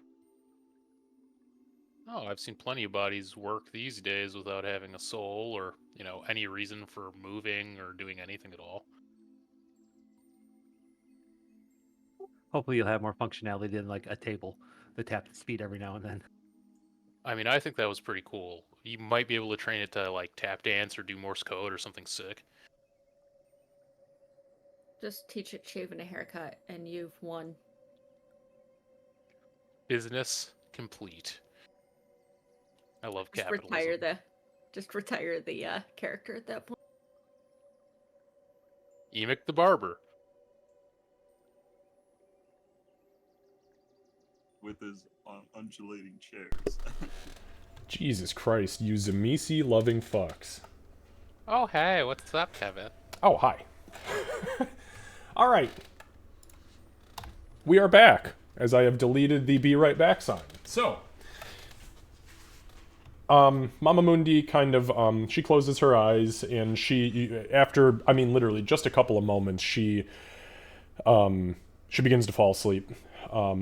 It might be a light sleep, but she definitely does go quiet. So, what would you guys like to do? I know that there's a lot going on. Emic needs to kind of recenter. And by kind of, I mean really recenter. He would probably like to go, maybe even portal back, but definitely like go fish and just like calm for a little bit. Okay. Yeah, I mean, you can do that within the confines of the Grove. In fact, I believe you've done that before. You have gone out into the Grove, and it will, to your whim, kind of create an opening for you, to allow you to, to do whatever you need to do. Winnie would, she would be, taking her place right over here. Just kind of spending some more time, with Falcona, even though she's not there. That's where she would go for a while. Okay. Anybody else doing anything pertinent while Bloodman is kind of heading off and into the Grove? And Winnie, being obviously the Grove, the keeper of the Grove, the Archdruid, you definitely would know, like, you would feel his presence move out into, like, towards the west. And then you would feel his presence draw upon water. Water would be produced, and that would be that. Okay. I'm just gonna stay and keep an eye on Mundi and kind of watch over. Okay. And Sybil, I think, would just kind of continue. She's sitting on the ground next to Mundi's bed, and she's gonna kind of just ramble through some of the things. And her words are gonna get slower, and she's also exhausted and still recovering from death, so I think she's gonna doze off similarly. Okay. Garthok will probably eat the fish that's almost always on the table. Lucy, you cut out, buddy. Can't hear you. You unplugged it.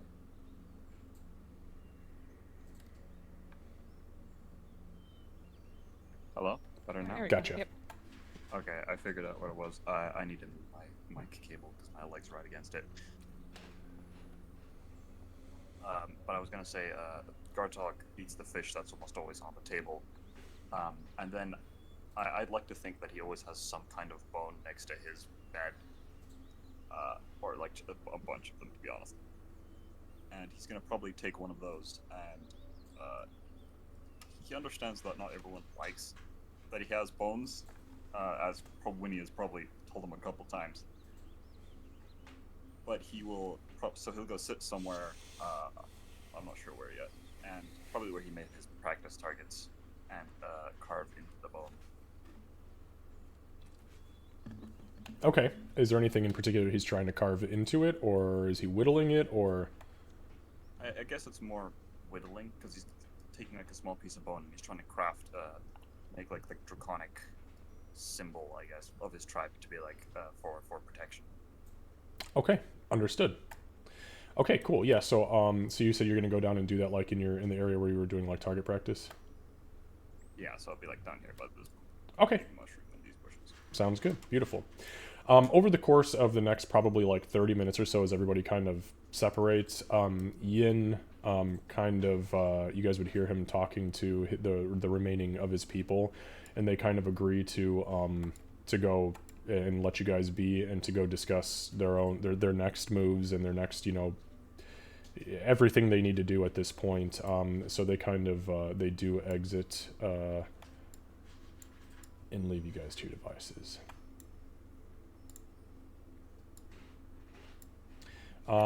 Yeah, go ahead. After a while of sitting with Falcona and reflecting and stuff, clearly having a hard time, when you would talk with Berdicio, and say, how would you like to make some money? I have some things that we need identified. So Berdicio he very intentionally turned his back to you when you were like, you know, working with Falcona, because that's fucking private, and she's just been kind of stuck here for the last 8 seconds since you guys have been gone. So he kind of turns around and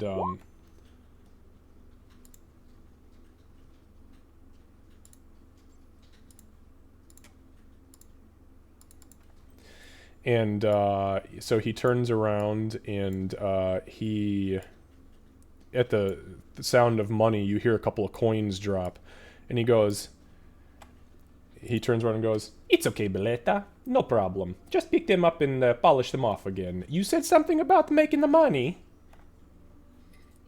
Yeah, she'll smile at Beleta and just give like a little scritch if she'll let her, and then I'm gonna go into the bag of holding because I think we have a couple of things we haven't identified yet. Definitely pulling out the Iron Stone and handing that over.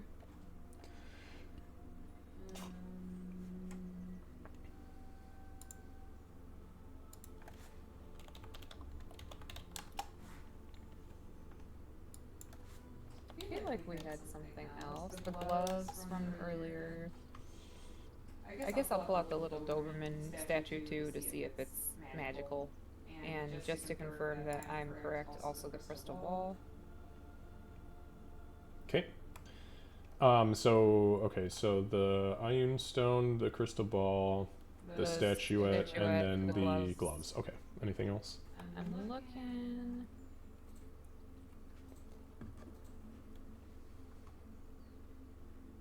I have something that just says feathered ring. I don't think we've had him look at that before, so I'll take that out too. Because that's something that could have been useful past many sessions.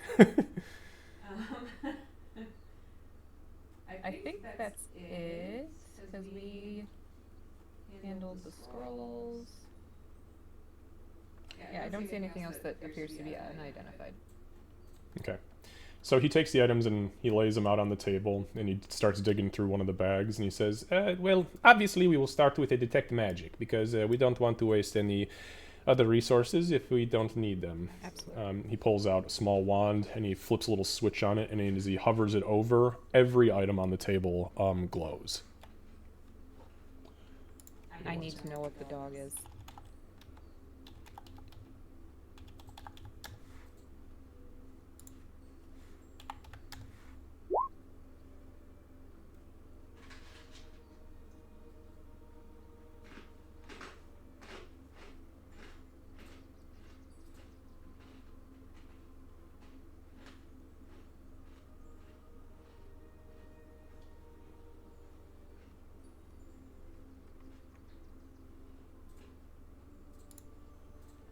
Okay, so he says, all right, let's see here.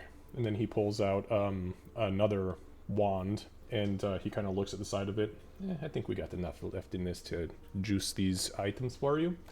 Let's start with the stone. So he kind of touches the tip of the wand to the stone, and you see his eyes flash, and his head kind of like throws back suddenly. He goes, holy smokies, that is a very powerful item. I don't know where you found this, yet I am not sure where you find many of your things. This is an Ayun stone of legendary proportions. The creator, the goddess Ayun,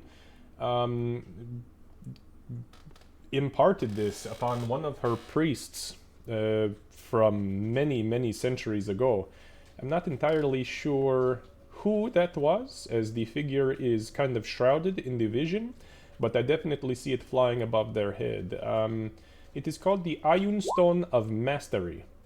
Essentially, when you activate this, which will require your spirit's attunement, it makes everything that you're good at just a little bit better.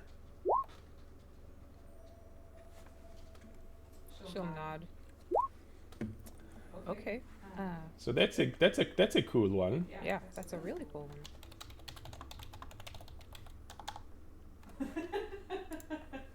one. He then takes the wand and he touches it to the gloves.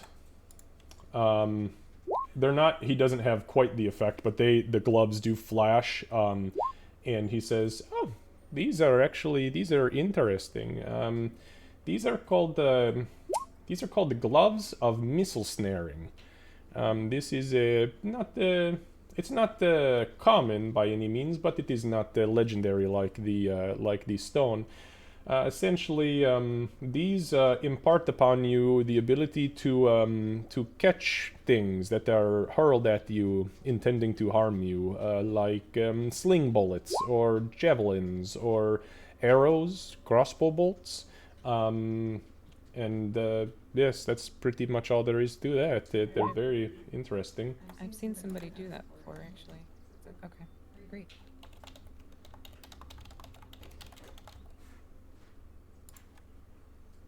Now for this little puppy. Do those gloves require attunement? They do, yes. It does require your spirit's attention. He touches it to the statuette, and his eyes again kind of flash, and he sets the wand down, and he picks it up and turns it over and looks at the bottom. He says, "Oh, now this is interesting. And he holds it up. Have you ever seen one of these statues before? Not necessarily like a little puppy, but there's a variety of these items. This is a figurine of wondrous power. These were created by magi of days past, where those who could not conjure familiars in the regular way would create essentially the equivalent of a familiar, but in this small statue form. This is the onyx dog. And according to the inscription on the bottom, well, I'm assuming anyways, his name is Hutch. And it says underneath in common, Hutchy Boy.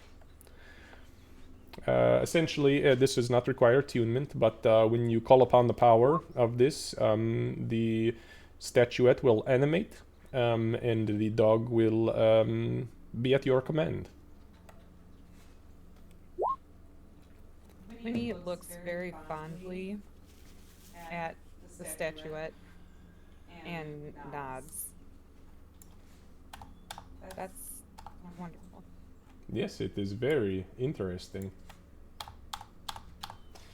What did you say the name was for note's sake? It's I know I'm Hutch. not over there. It's Hutch, and then it says underneath Hutchy Boy.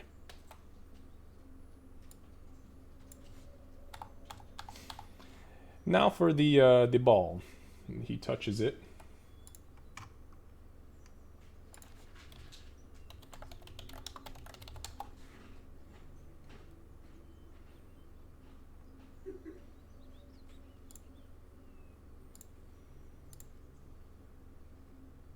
So again, his eyes kind of flash, and he takes a deep breath in, and he goes, "Oh my goodness!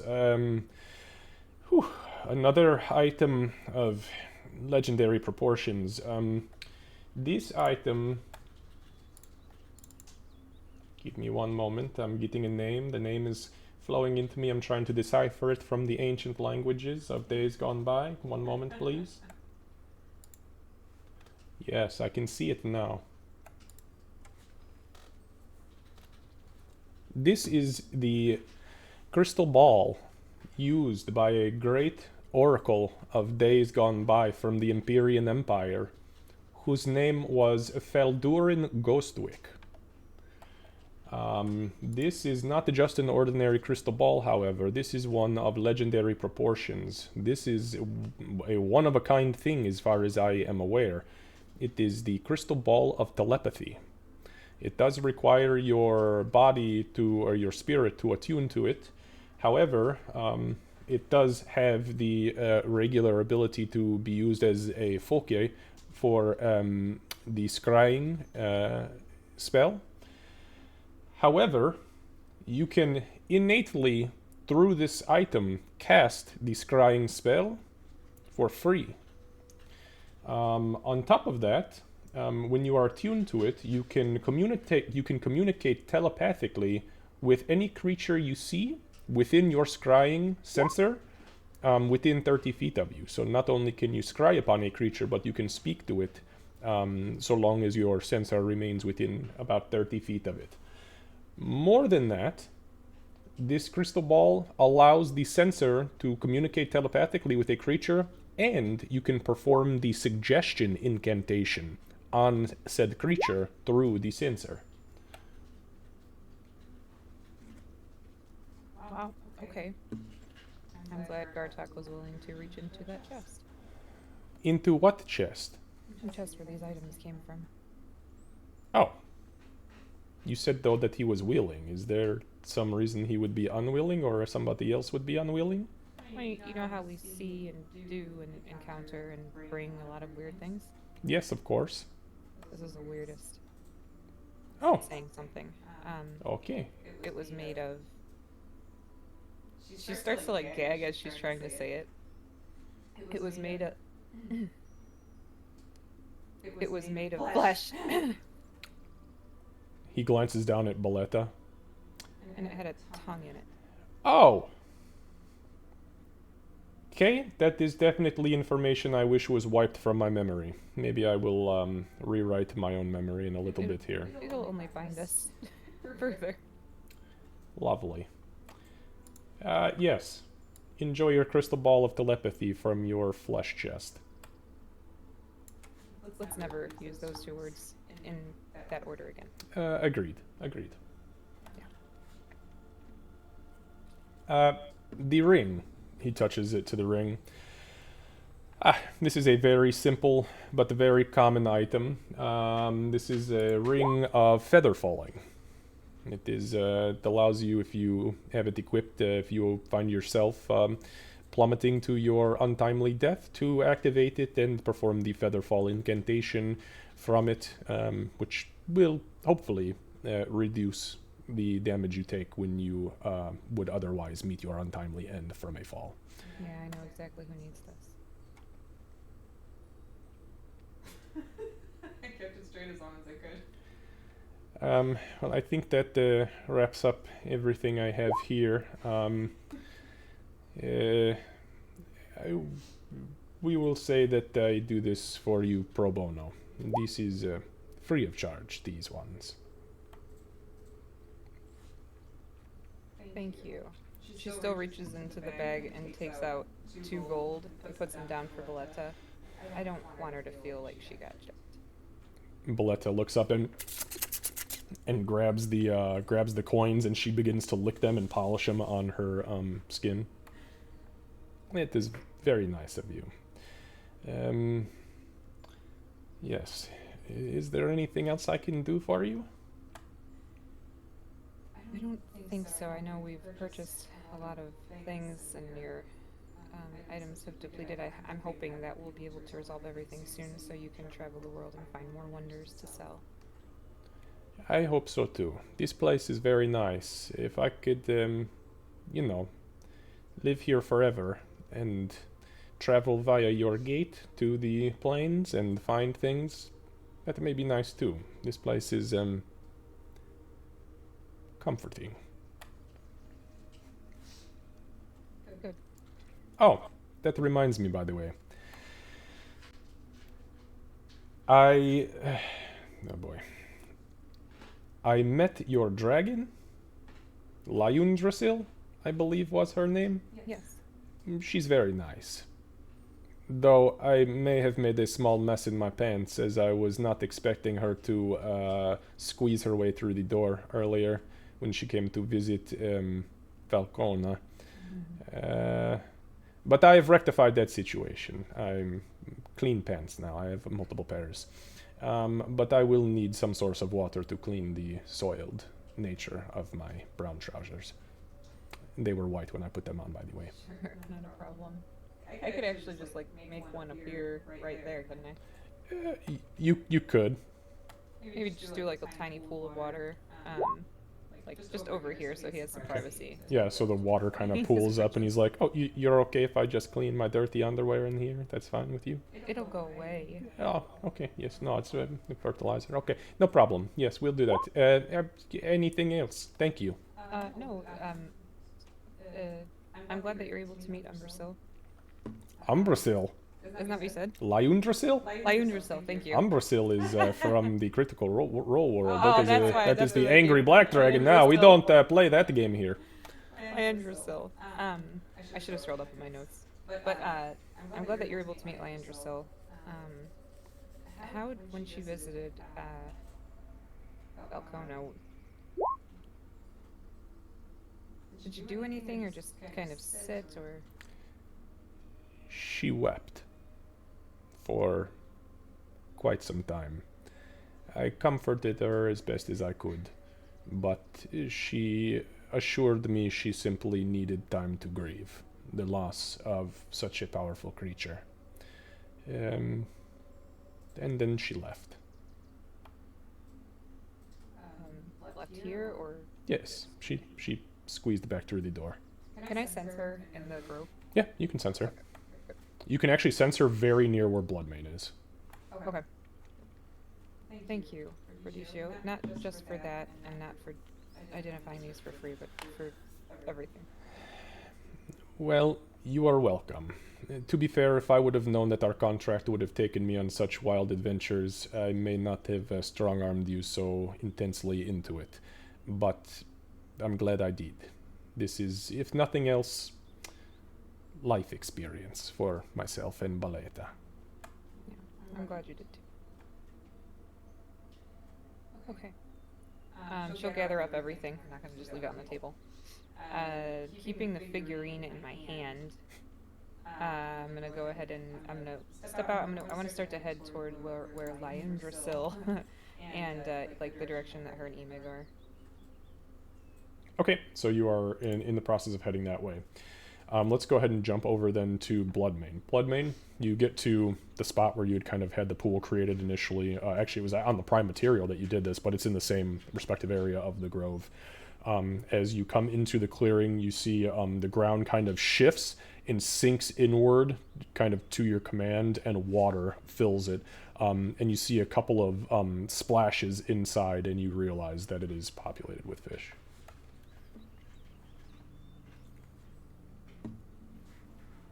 Okay. Nothing crazy for me. I'm just gonna fish. Okay. Go ahead and just give me a survival check. See how you do on fishing. Okay. It's fast. These are some hungry ass fish. You first cast, I mean, you almost immediately snag a fish right out of the water. And as you continue to fish, it's almost too easy as you begin to build a small stockpile, if you're keeping them, which I'm assuming you are. But that's your call. Yeah, I'd like to try to keep them alive in like a separate spot full of water. If I can fill something up with water and put the fish inside, I want to make sure that it's okay to eat these fish before I just go ahead and eat these fish.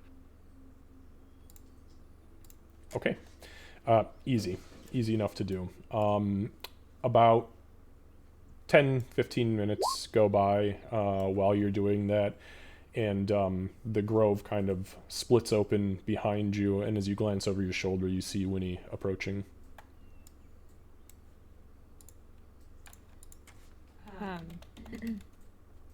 Winnie would see that you're fishing and sort of like gesture like, "Can I join you?"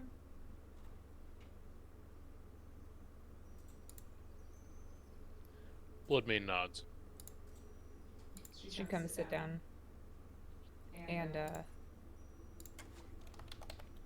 she'd say, "I know you're tired, and if you don't want to talk about it right now, that's okay. But what do we do?"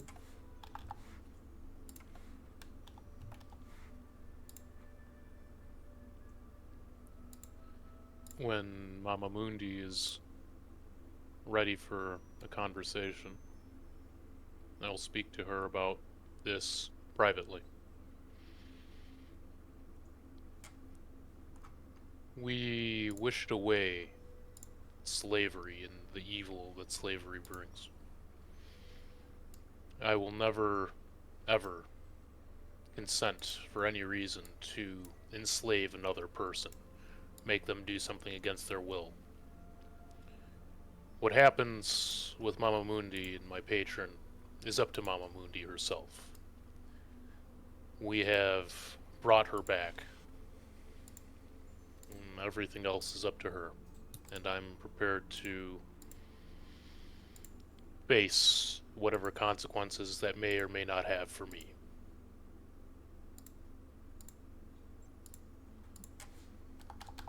I'm honestly very happy to hear you say that.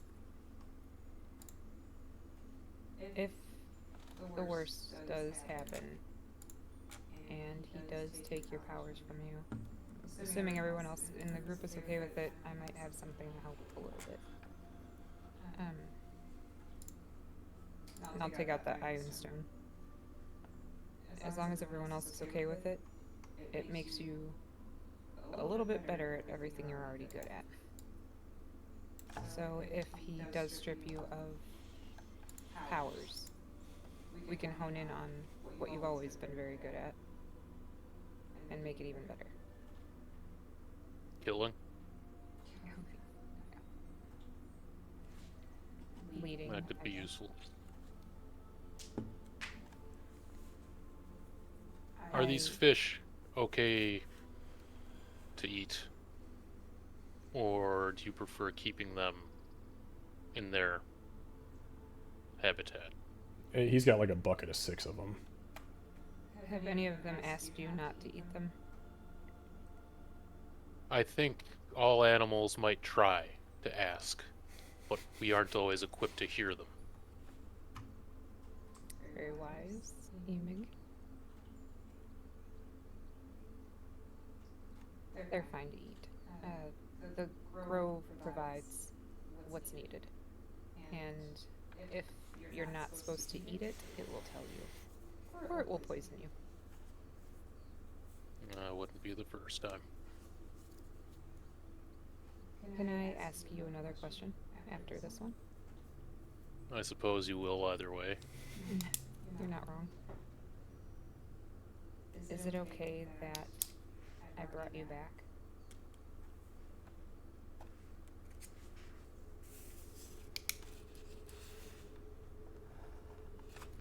I don't know. Things were very different this time than all of the other times. The black tide... I don't know. But what I don't know, those things are many. I can't torture myself over it right now. We have other things to think about. I just need to get into my right space here. It's a jumble.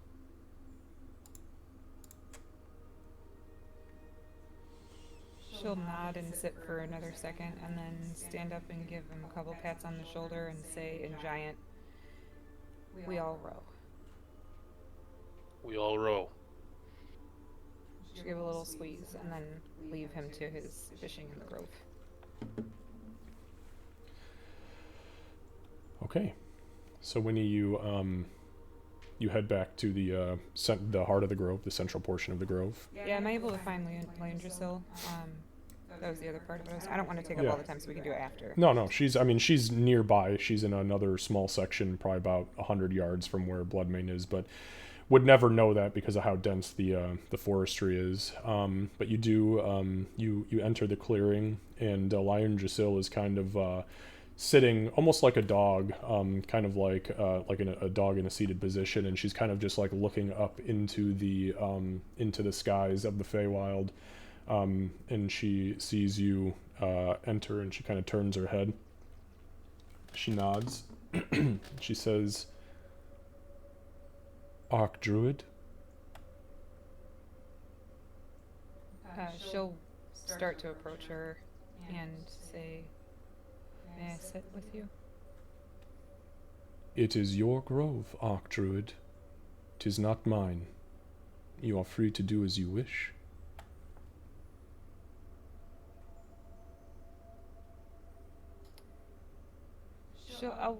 Winnie will walk over and have a seat and say, "You're the only person who truly understands the loss. And I am so sorry." I think we all understand the brevity of loss. My sorrow comes from the unknowing of whether or not a sacrifice of this magnitude was necessary for the greater good of existence. But I am here for a reason, and that reason is to follow you and to trust in your instinct. So I am simply attempting to come to terms with the sacrifice itself.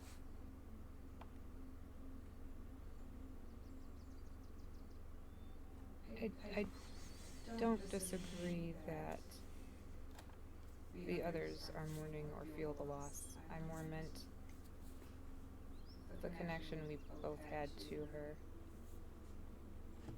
There's an emptiness now, almost. Yes. While you are away on your adventures, Falcona served as not only the warden of the grove, but as its backbone, as its lifeblood. And with her gone, and you on your adventures, that now falls upon me. And that is difficult, as that was not my original intention when I came to the calling of the Grove. But again, that's something that I am facing and something that I am learning to accept. We may have obtained something that could help us.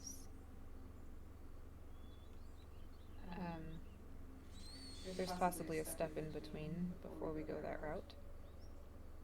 But I will tell you that I will do everything in my power to bring her back. And even if that's after everything is said and done and everyone's parted ways, I will do everything in my power to bring her back. I trust in that sentiment. Mind if I just sit with you for a little while? By all means.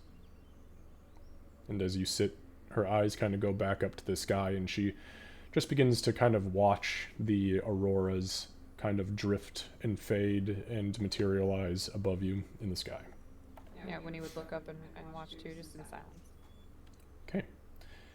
Anything else from Sybil, Gartok, Ulrich? I'm sleeping. Okay. Unless something horrible happens. Yeah, I'm just now watching over the both of them. So. Okay, understood. So are you guys intending on taking a long rest then? Yeah. Or finishing out the day, Yeah. or... Go ahead, Gartok. That's fine. I just wanna. I sent you a DM. Oh. I guess. 'Kay. What I'm doing for now, and how long that takes might depend on what I do later.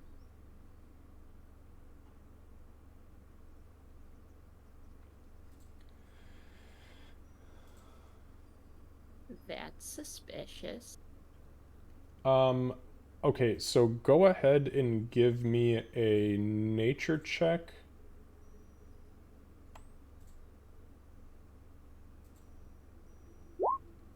Okay, and then go ahead and give me a survival check.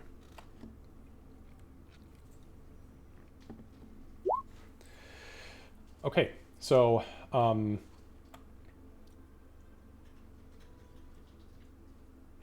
what you sent me works, and your adhesion process is by finding an amber colored sap growing out of the roots of the buildings, and we can just leave it at that.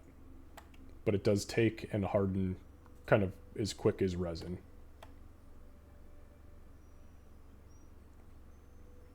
Alright.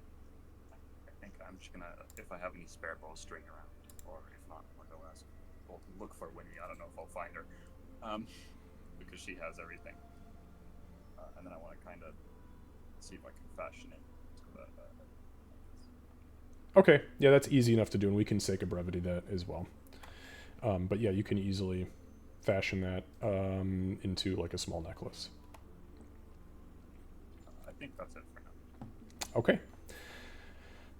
All right, so you guys want to just progress the day, go into the evening, and take a long rest. Ulrich, as you're kind of chilling, about 6 or so rolls around, and you kind of get like this sharp pain in your head, and the intelligence flees from your body.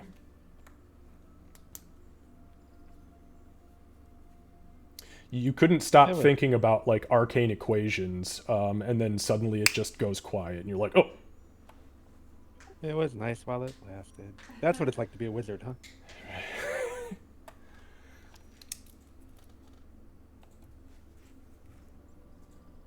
I was going to prepare the fish for Gartok and myself. I'm not sure if he's like sleeping, but I'll leave him some for when he wakes up otherwise, and then I'll consult the tome. Okay, so I mean it's easy enough to yeah, you can easily prepare the fish. Even going into the night, you guys would probably want to grab a small bite to eat anyway, so you and Gartok can definitely indulge in in that deliciousness. It's fucking awesome. I mean, it's like, you know, largemouth bass. You just get big ass juicy fillets out of it. Seasonings manifest on the table, and you cook it up no problem. I caught you a delicious bass. I am. One thing I forgot to say that I wanted to do before. I just wanted to, at like 2 hours in, I'm gonna like lightly wake up Sybil and get her into the bed next to her instead of her laying uncomfortably on the floor. So they can actually rest instead of waking up stiff and broken still. I think at that point, half asleep, she's going to, like, she'll go over, she'll shove something in her face food-wise, and then, like, collapse on the bed. Okay. Only because you can't have that many good spices in a room with you and not want to eat. Yeah, and it's pretty delicious. The other group does filter in and out throughout the evening to take food, but they do go back up to their own quarters eventually. So, okay, so with that, and then Bloodmane, as far as consulting the tome, are you doing anything specific with that, or are you just going into your normal? Just normal, yeah, normal stuff. Okay. The only other thing I could see would be, and we can brevity it, but Winnie would find Yin and just like apologize to him about doing more damage to his group, and then just tell him, like, if you end up wanting or needing to talk about it, just let me know. He nods at that and he says, she made the decision herself. She knew what she was getting into, and Torka is maybe not the brightest candle upon the candelabra, but she is very wise beyond her years, quite frankly.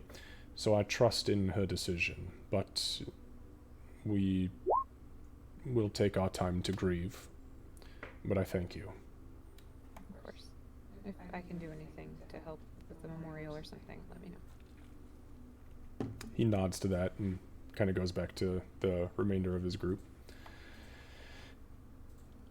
Okay, so for the sake of brevity then, everybody sleeps, goes through their rest, which is quite peaceful, all things considered. So you guys have hit a milestone, so everybody levels up. So go ahead and roll some hit points for me, please. And go ahead through your leveling process. So Ulrich, that counts as a 2. Remember, 1s count as 2s. So. I know, but still only. I know. You're a sorcerer, shush. Yeah. You can heal 80 hit points at a time. You're fine. That's gonna be a that's gonna be an 8 for me. I did. Okay.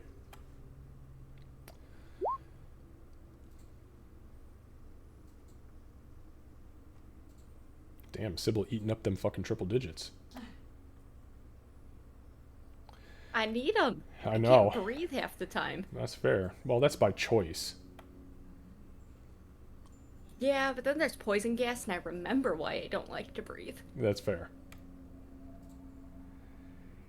Okay, so yeah, you guys can go ahead and take a minute to level up there. But you guys do go throughout the evening. You awake the next morning. It is the 9th of Ogtet. Sunday, the 9th of Ogtet. Now, in this realm, Bloodmane, you do not transform again. So, we'll say it's 9 a.m., Sunday, the 9th of Ogtet, and you guys find yourselves stirring. I'm at a -2 now? Correct. Yep. Yay.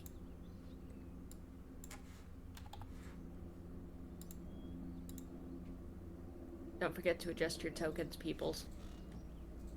Yeah, good call. I actually remembered. Yes, you did.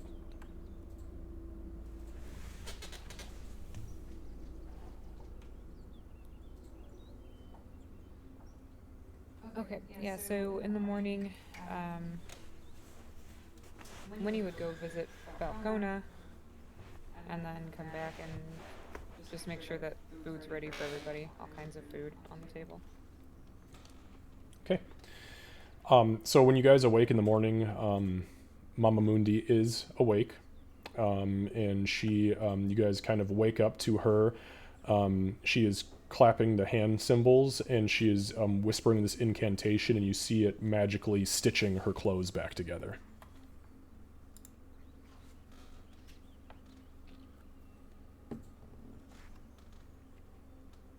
Oh, I missed that sound. It's good to hear you up and moving. She kind of looks over at you and she smiles. It's great to see that you made it this far. I always worry about you after I've heard so much about your exploits, all of that dying that you do, especially on my behalf. I don't... Well, it wasn't entirely me that kept dying. You know, kind of a long story. I'll tell you about it over breakfast if you want. Methinks that I'd like that a great deal. She takes a deep breath in. Oh, to smell the sweet spices once more. This is what life is all about. She gets up off the bed, kind of shaky-kneed, but she does get herself over to the table and she has a seat. And As she passes by the bed, Sybil is going to, like, whisper. Ulrich can definitely hear. She's not really keeping her voice that low. There's no stew flutes here, though.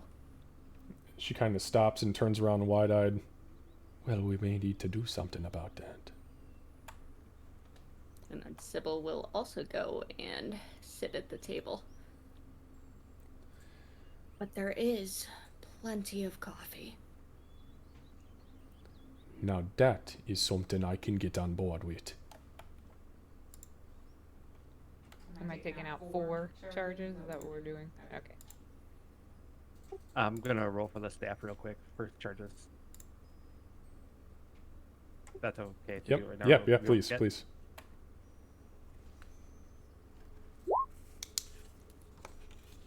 So 18 charges.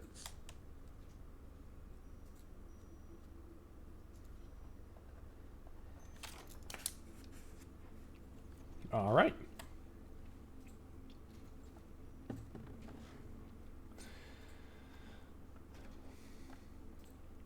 Our temporary hit points are gone, right? Correct. Just making sure. For now. They'll be back. I'm sure. When, probably a little bit of sake of brevity for it, but when everyone is back in the room, I think we're still missing a lizard. When everyone's all together, Sybil is going to focus on the... I cannot imagine what your prompt would have looked like to get that. It took a very long time and a lot of horrific monstrosity fails before I got what I was looking for. Dolly pachyderm, he says. Yep. But Tell me I'm wrong. Tell me I'm wrong. Sybil's going to tell the hag story, but she's going to do it, which she's told before, but she's going to do it a little differently this time. She is going to present it as a little bit of a tale of intrigue from, like, the doppelganger in the midst kind of thing. She is not going to elaborate on what she was going through at the time. She might hint unwittingly that it was horrific, but she will share from the time that she got nabbed until the final hag the crone was murderized. And she will share that. Again, trying to make it a little bit more hopeful with it, but definitely focusing on, like, the intrigue. Okay, go ahead and give me a performance check.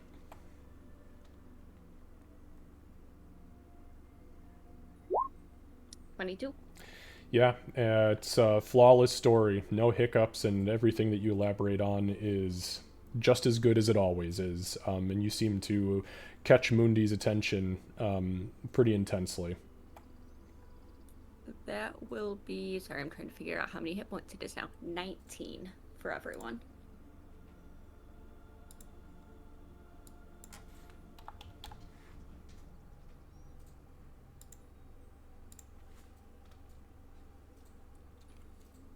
All right. So you guys sit, you eat, share tales. Mundi seems to be perked up, though she still looks a little bit on the sickly side. And you guys everybody at the table, you kind of hear the familiar static kind of creep over your mind as you hear or as you sense a spell incoming. And you all hear the voice of Ezekiel come over you, and he says,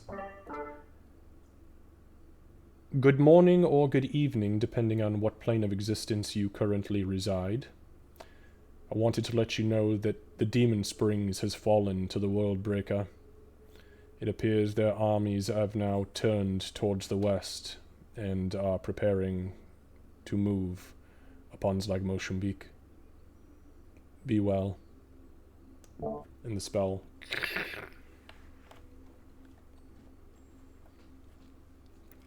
You know, it's hard to weave any sort of story that can keep hope going through news like that. We don't get a choice. We stay hopeful. We drive and we do what we have to do. And if we die in the process, then we die in the process. And then But we we come don't get back, to lose hope. God's willing.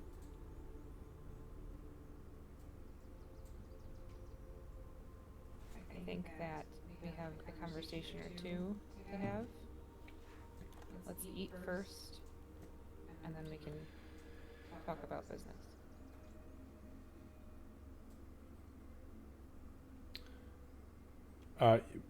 Candace, you had said Winnie was she was keeping a hold of the dog statue specifically. Has she done anything with that, or you just did you No. pocket it? Actually, so as we are eating, I'll take the items out that I got identified. So, more fun stuff. I finally got to talk to Berdicio, and I'll lay everything out. Here is what these are. She'll hold up the iron stone. This is of legendary proportions, he said. And once you allow it to connect with your spirit, it makes you just a little bit better at everything you're already good at. This here, these gloves, they give you, actually we've seen this before, they give you the ability to catch things that are hurled at you, so bullets, javelins, arrows, crossbow Like bolts. what Izaki did? Yes. She gives kind of a sad smile. She's gonna take out everything out, like she's been placing things down on the table. She takes out the statuette of the dog and holds it up and does not put it down on the table. And she says, "This is Hutch, and I would be lying if I said that I did not really want to keep him." And then this, and the crystal ball she'll put down on the table. And what this does, it basically it will animate, and there will be a dog at the command of whoever summons Hutchy boy. The ball here, she'll put it down on the table. It's a crystal ball of telepathy, so we'd be able to use it to scribe, but it also it's also legendary and one of a kind. You can innately cast scry through it, but you can also communicate telepathically with any creature that you see through the scrying sensor. And it allows the person holding it to communicate telepathically and perform. You can also perform a suggestion incantation using this. And then this has been in the bag for a while, and I think we all forgot about it. And I'll put the ring down closer to Ulrich than anybody else. This is a ring of Featherfall. So, you know, it could come in handy. Or some of us. She'll kind of grin and give a little side eye to Ulrich. I still compete that you were Wereshark at the time. Yes, but where shark or no, And dead. you'd go slower. Slower, Ulrich. Doesn't he have wings now? That's Yep. true. Slower, Ulrich. So I had ideas for each of these as he was explaining them, but everybody's welcome to come up with their own, or What were your ideas? so depending on what happens next and how things go, I think that Emig could find some use in this, and she'll hold up the Iron Stone, just depending on how things go. The gloves of missile snaring, I could see these being good for Emig, or you, or Ulrich, truthfully. Question, Xavier. Because I don't drop all of my gear when I shapeshift, if I was wearing those, would I be able to catch it in my shapeshifted form? You would not. Magic items do not have impact like that as they disappear. So then, just so that I keep it in mind, so if I'm already shapeshifted and we get into combat, I wouldn't have advantage on my initiative roll. That is correct. Okay, thank you. You also wouldn't gain benefit from your armor, your Right. cloaks, Yeah, that all makes that sense. stuff. You take on their physical stuff. This, she'll hold up the figurine. Like I said, it allows you to summon a dog named Hutch that would be at your command. I feel I like it, and if nobody else is interested, then I will happily take it on. The crystal ball of telepathy, since it lets you cast innately, Ulrich, it might be a good thing for you to have this, to be honest. But if you don't want to carry it, then I have no problem. I don't know if your soul is in a place to have any more conversations right now with items or not. Mine Do is. you, Sybil narrows her eyes at that phrasing. does it have to be attuned?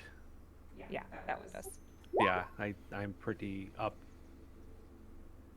And then I'll slide the Featherfall ring. I don't think anybody's opposed to you having this. And just to be clear, everything requires attunement except for the dog. Right. Yeah, I'm not going to attune to the ring. I got Well, then maybe Very well. I have wings. Someone you that do have wings. I also doesn't have have wings. wings. Yeah. I So I'll technically have 3 different sets of wings at a time sometimes. I'll kind of slide everything into the center, even the figurine, and just kind of look around the group. Sybil's gonna reach out, put a hand on the figurine, and slide it back to you. Does not say a thing.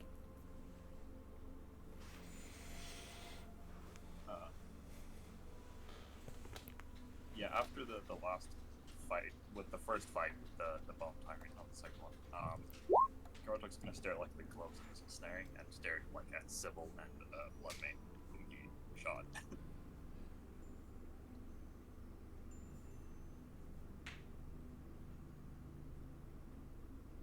Is anybody interested in anything in particular here?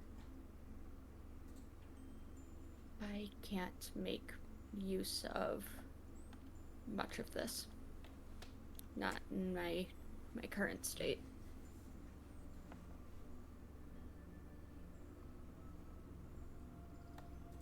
I can make use of some of it. I agree the stone may be useful if it makes you better at the things you're already good at, though I can't imagine how you will be better at swinging that sword than you already are. Just wait. That was a compliment. It was. You are already a figure of legends. What do you want from me? She laughs, takes a sip of her coffee.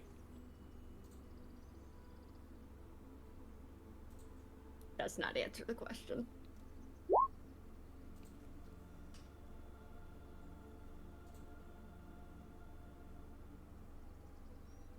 Okay, well, the ring might also be good for you to have, Emig, since you tend to be in front in case the floor opens up. Also, if we think back to a certain mountain, it would have been helpful then. I can potentially use it, yes. Okay. Ulrich, if you can't have the crystal ball, I can take that. I have no problem with that. You said that ball can be used to use telepathy. Would that make it easier for us to communicate with everyone we have need to speak with? No. So they have to be within a certain area within the holder. I don't understand. So it would be good for, say, the group of us to be able to communicate telepathically, but it won't go out much further than that. So it has a certain range, a limit that it can get to. It You is can't- range within I have to be able the to see you. ball, not from whoever you're looking at. Correct. So you'd have to be within the standard amount of space for any spell that you've seen us cast, and we'd have to be able to see you as well. So, just for clarification, that is not necessarily the case. What the ball does is it allows you to cast scrying. Scrying creates a sensor at any location that you choose, as long as the target is on the same plane of existence. And within 30 feet of that I was just sensor, reading it. you can speak telepathically to any creature within that radius, and then you can also cast suggestion on that target. Okay, yeah, I was misreading the sensor as the item itself. That No, the sensor is the Yeah. spell sensor. So, yeah, so then, the way that Winnie would explain it then is, if I scry on somebody, I can speak telepathically with them or anybody I can see within 30 feet of where I'm scrying. I can also cast suggestion. So we could use it to scry upon our allies and then communicate with them. Or can you scry upon a thing? An object? It's a creature. It's not items. Because they have to have a consciousness to be able to determine whether or not they will allow me to scry, or if I can overpower their desire to not have me scry. Oh. In some cases. That seems weird. Just make the magic so you can look at things. Then you don't have to fight. Anyway, if we... Locate things, if that makes you feel any better. Well, I was thinking if we could find a way to let people, our allies, know some sort of communication signal, something or other, we could use that to have conversations as opposed to just brief exchanges of messages, unless telepathy has that same restriction. No, it doesn't. However, they do have to be on the same plane of existence. So with our current situation being split between the material plane and the Feywild, it complicates things, but if we're on the material plane, it allows that, and if we're here, then...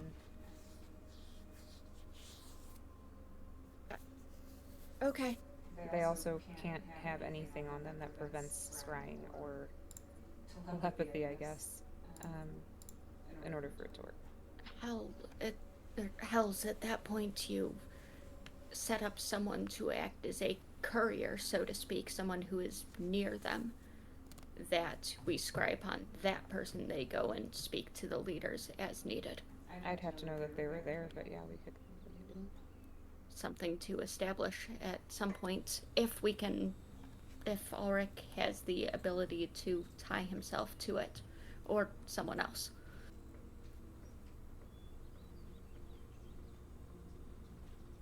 I have no problem. I have no problem tying myself to it if Ulrich doesn't want to get rid of what he's got right now. As long as one of us has it, I think this could be very useful.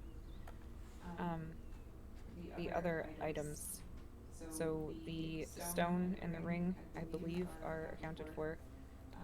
The crystal ball I can take. How about the gloves of missile snaring? Who's interested in those?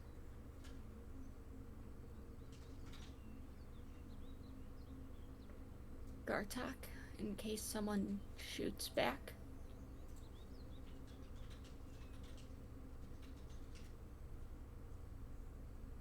I'm going to glance at his hands and see if he has the right number of fingers, because I've never actually thought to look at that before. Yes, 3. No, I'm kidding. Yeah, he has all 5.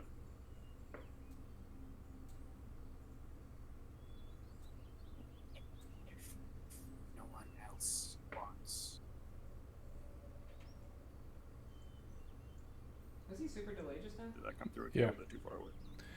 You're a little quiet, but we heard you. Yeah, he said if no one else wants. Okay.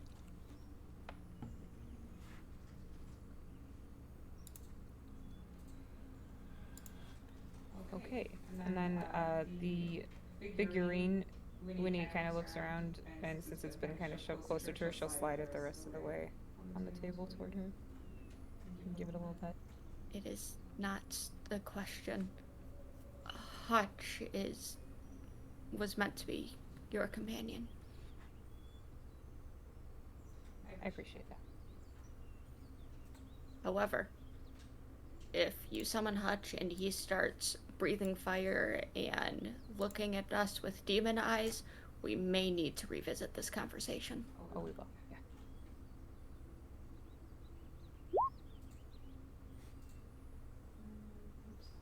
Mama Mundi, you have been through hells. Is there anything that you need from this or other supplies? Well, to be honest with ya, I'd been eyeballing the dog, but I believe that's already been spoken for. I kid, obviously. I have my life, and I suppose all we really need in life is our existence. Since I have that, I am okay. I suppose my question to all of you would be, what is your intention at this point? You obviously went through a great deal to bring me back from the clutches of that bastard. So what is it now?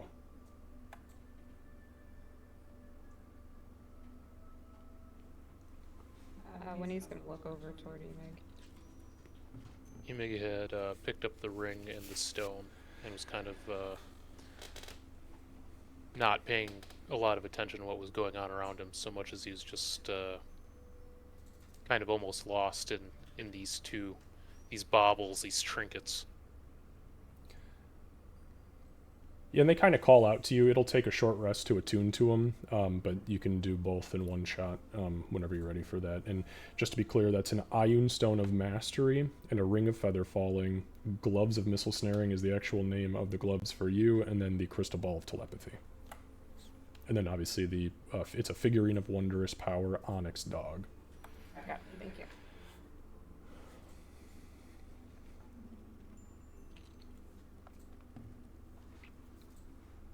I'm deleting the other things out of my inventory, everybody, so make sure you got them, because I have notes, but... And then the Scroll of True Resurrection that Ulrich has as well. Right.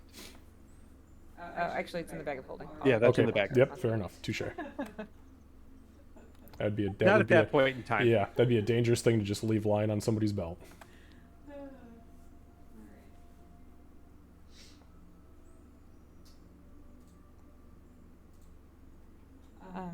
In Giant, Winnie will say, she asked, what's next? Who asked what? I'll say that in common. I'll switch to common too, now that I got his attention. Mama Mundi has asked, what's next? Would you like us to leave? What time is it now? That's a good question. It's about, we'll say, 10 a.m. Okay. would like to talk with Mama Mundi privately. We can perhaps retreat to another part and give you all the room. Mama Mundi looks visibly concerned, but she scoots her chair back and kind of stands. If that's what you be needing, then I suppose we could find somewhere. Don't act like you don't want to be alone with me somewhere, Mundi. Well, it depends. Does this place have mud baths by any chance? You know, it could probably be arranged. We have a very talented arc druid here. Oh, this is your grove then. Winnie will nod. Well done. Thank you. Yeah, we can definitely arrange for that. Well, all right then. She kind of looks a little bit more pep in her step and takes a step to the side. Show me to the mud.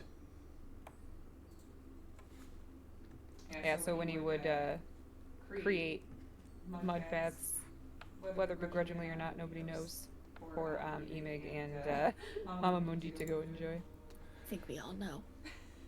Okay.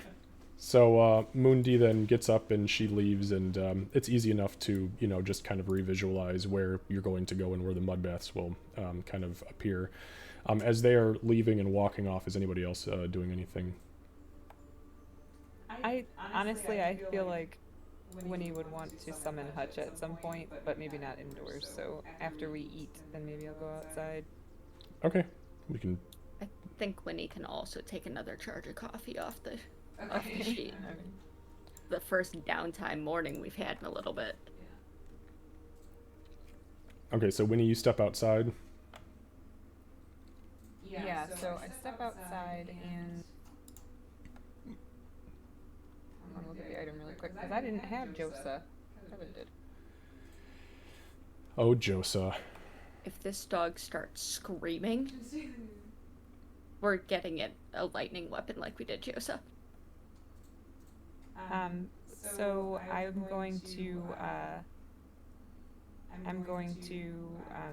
kind of like give the figurine a little hug, and then say "Hutchy boy," and see if that's the words, if that's the command word. Okay. So,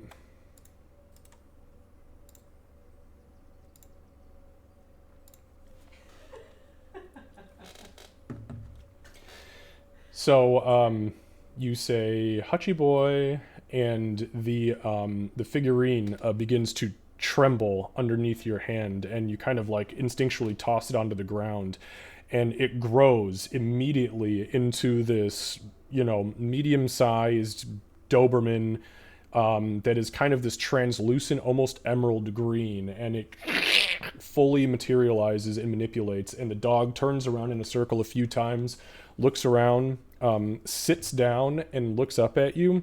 Its mouth opens and it says, "Yes, master." So Winnie will take It says it in common, by the way, out loud. Okay. Winnie will take a knee, and then she'll say, "I just wanted to meet you," and then she'll like start petting him and just do like the sweet dog thing. Yeah, it's weird because he's made out of stone, like this weird like translucent like emerald green looking stone, but his tongue kind of sticks out of his mouth, and he's, "Yes, master. Who? Do you need me to kill someone, master?" No, not right now. Not right now. "Oh, okay. Well then, what shall we do, master?" And I want to like have it like the grove give me an apple or something. Okay, easy enough. You materialize an apple. I'll say, "Do you want to play?" And I'll throw the apple. He immediately turns around. His ears go straight up. He turns around and kind of like points over towards the apple, and then bolts for it. Reaches down, picks the apple up with his mouth, turns back around, and as he's panting through it, you hear him say, "Did I do good, master? Did you want the apple, master?" You did so good. Bring me the apple. Bring me the apple. He spits the apple onto the ground. "Okay, yes, Hutchy boy, done good, master. What next?" So good. You want to do it again? "Yes, master." I'll do it. I'll play fetch with him for a little bit, and then eventually just either let him hang out, or if it seems like he's just keeps talking about killing, then I'll put him away. Okay, so you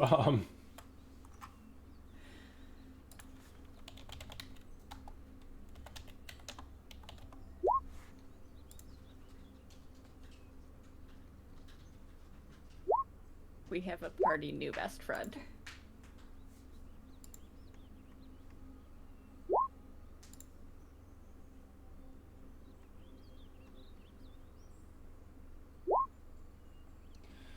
okay. So you guys play for a little bit. If you're not really doing anything with him, you said you're gonna retransform him. Yeah. Once I get a good feel for him and whatever, and then yeah, I'll just put him back. Okay, so you kind of like retract the energy, and you hear him on the way out. Bye, Master. See you next week. And you feel the object goes dormant for 7 days. Okay. All right. I had to make sure it was actually what it was supposed to be, because if it wasn't what it was supposed to be, I'd rather play it. What is, just so I make sure I have my notes right, what is the date right now? The 9th of Ogtet, Sunday the 9th of Ogtet, so he will be good to go on the 16th. Thank you. All right, so going over to the mud baths. As soon as you get there, Mundi very nonchalantly kind of like looks over her shoulder and says, "Look the other way." We'll absolutely comply with that. You just hear clothes getting ripped off, and then you hear kind of like a soft like sploosh, sploosh, sploosh. Okay, I think I'm all right now. Look the other way. What, you aren't going to join me?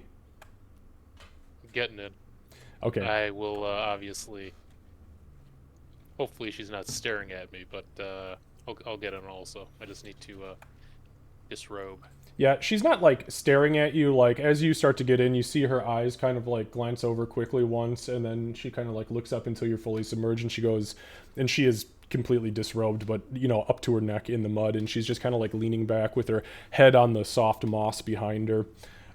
She's like, now this is exactly what I needed after all this ordeal. This was a good idea. I hadn't thought of it before.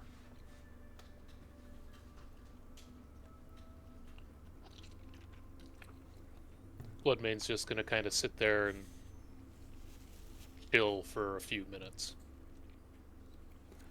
There's no good way to really break into this upcoming conversation.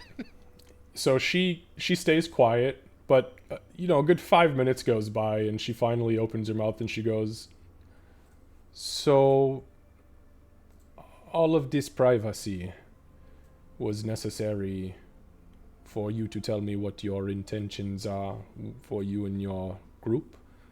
I'm a bit confused. Maybe a little bit more confused as to whether or not you actually just wanted to be alone with me in the mud bath, wearing nothing but the suits we were born with." It was not the last one so much. No offense. No offense taken. I think we've already established our situationship. It's just too bad I don't have a couple of stew flutes to make this a little bit better for both of us.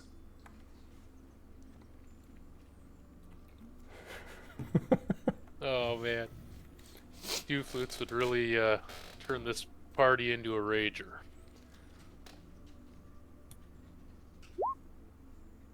Right. So, This is not so much about my intentions with the party or what the party is going to be doing. This is more about you. oh, And what I'm going to tell you is very strange, and I don't understand it either, but it is up to you. Everything is. We are free people. We damned the world to be free. And I'll be damned if I take that away from anybody.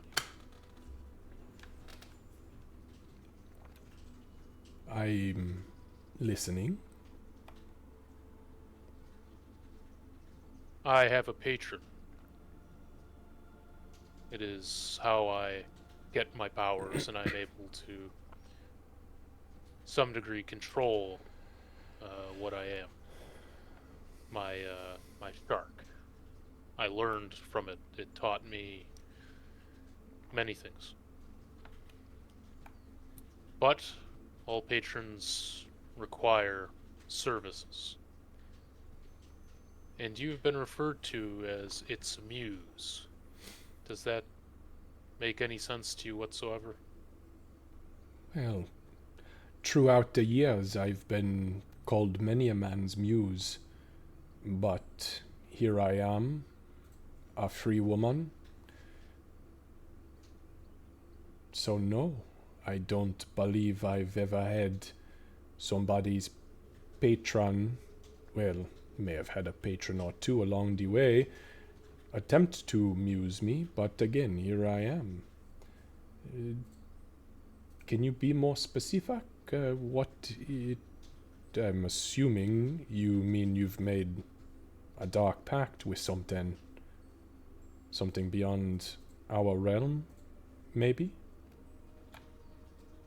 It is beyond our comprehension, but within our realm. The deep old one. So I don't believe that its intentions with you are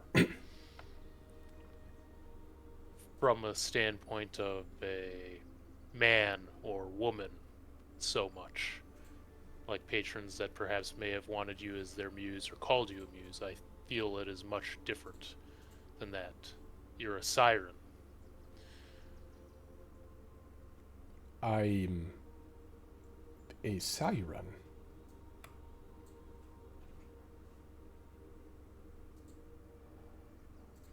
Well, Does that make anything sound familiar? no. I've been called many a things in my day, but siren is not one of them. I'm not even that great of a singer, more of a burlesque dancer. You're a very Business good owner. dancer. Thank you. I'm confused by this, but I'm even more confused by what maybe your pact holder, your patron, might want with somebody like me. Is this something malicious? Something that wants to take me as a pet or a bride of some sort? I don't know. I don't think it's malicious. I haven't been steered in a malicious path.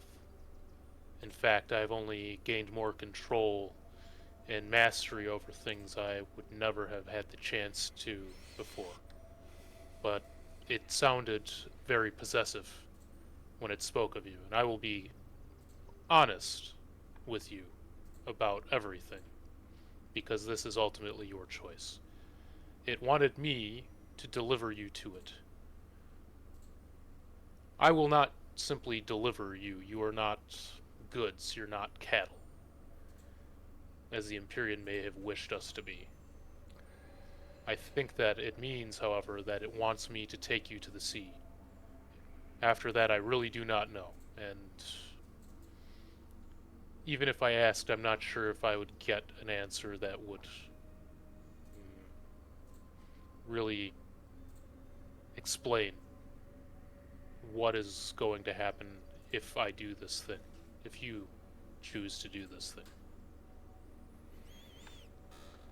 She pauses for a moment and kind of looks up to the sky and then back down into the mud.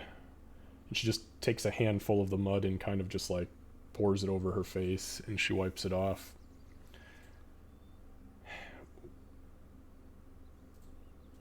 There are some things in life that are done for what some people may call their greater good.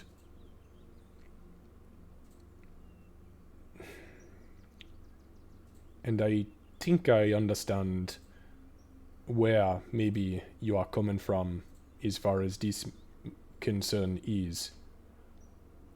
But I don't wish to become something's possession. I don't wish to become something's prize, siren, bride, slave, whatever it may be, even in its innocence. I'm also not great at swimming, if ya couldn't tell. So I'm hesitant to agree to something like this. However,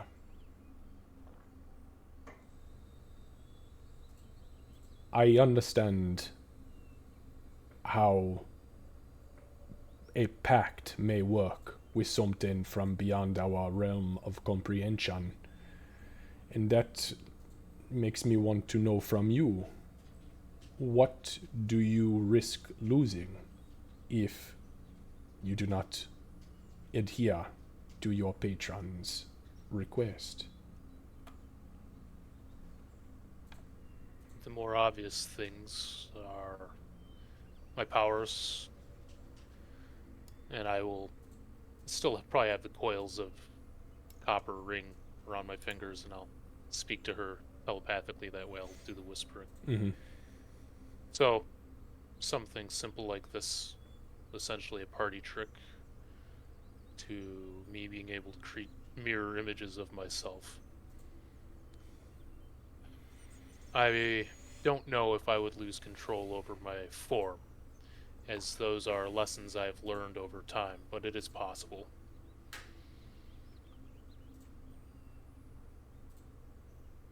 The worst that can happen is I lose myself. But frankly, that's always been something that could have happened, and for whatever fated reason that only the gods know, it hasn't yet. I can attempt to talk to my patron, but I did fail once. And my patron is probably unhappy with its choice of champion at this moment. Because I'm not a slaver. I feel that my patron understands and knows that. I suppose I will need to talk to it anyways, regardless of whether or not you go to the sea.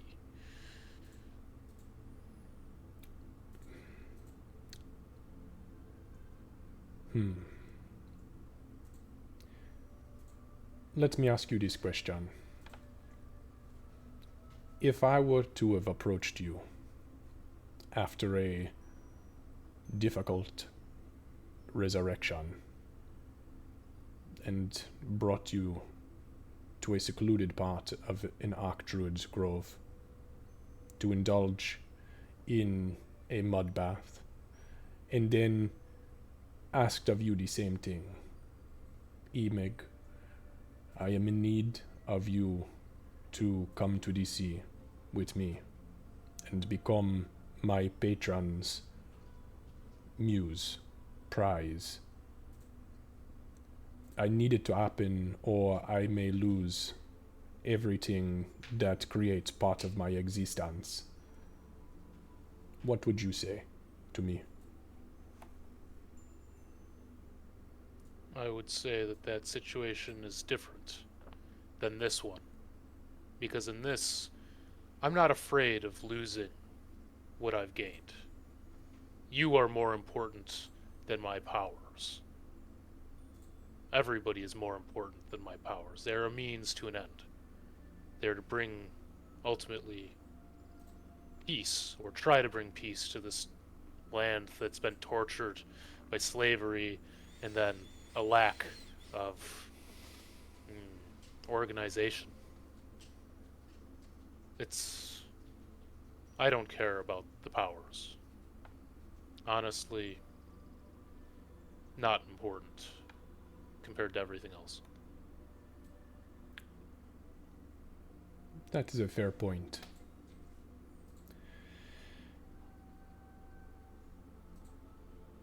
I will not go to DC. I weep for your loss of what is to come. but I feel that I still have purpose here on the land, as everything you and your group and your coalition and the crusade, everything that has come to fruition at this point is culminating, and it is doing so very quickly. And when the time comes to bind the World Breaker, I think I would rather be able to say that I put my best hoof forward and assisted in that process, rather than laying somewhere in the depths, singing to an entity that simply looks at me as a possession. However,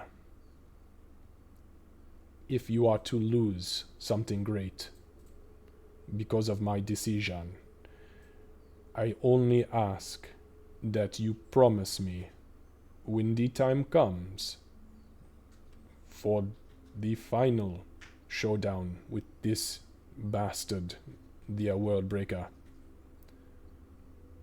you bring me with you and your group, so that I can ensure that your loss of power is regained, at least in part, by me and my capabilities. That is more than fair. As you maintain your will, if that is your will, then if you're here at that time, I find that adequate. It will be more difficult to convince Sybil than it will be to convince you. I'm assured of that. So just make sure that you support me in my decision when that time comes. Understood.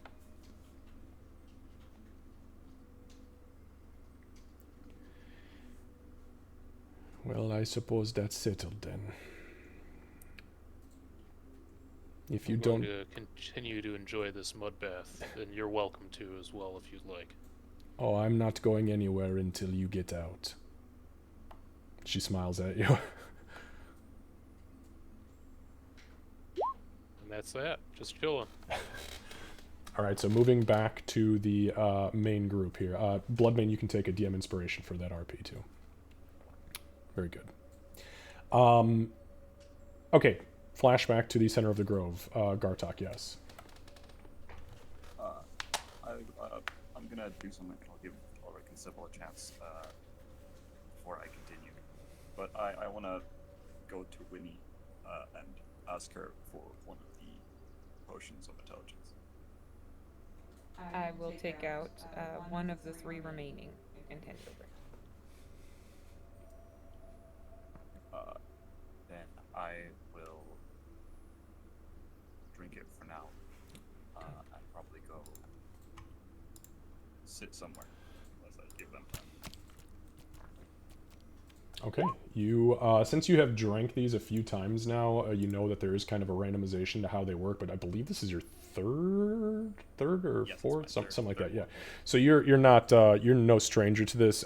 As you drink it, you know, especially with your intelligence going, whoop, this will last about 11 hours. Oh,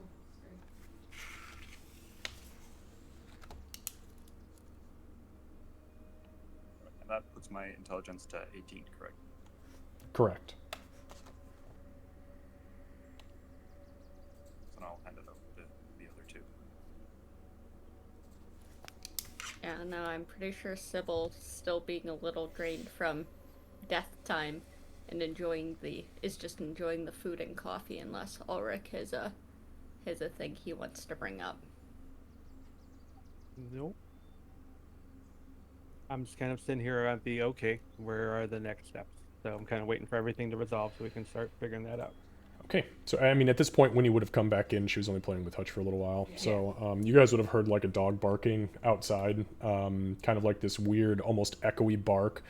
And especially with you high perception people, which actually I think is all of you inside. You guys all are pretty high up there. You would have heard a weird, echoey voice kind of bark out in common once in a while. 10 minutes or so goes by and when he comes back in.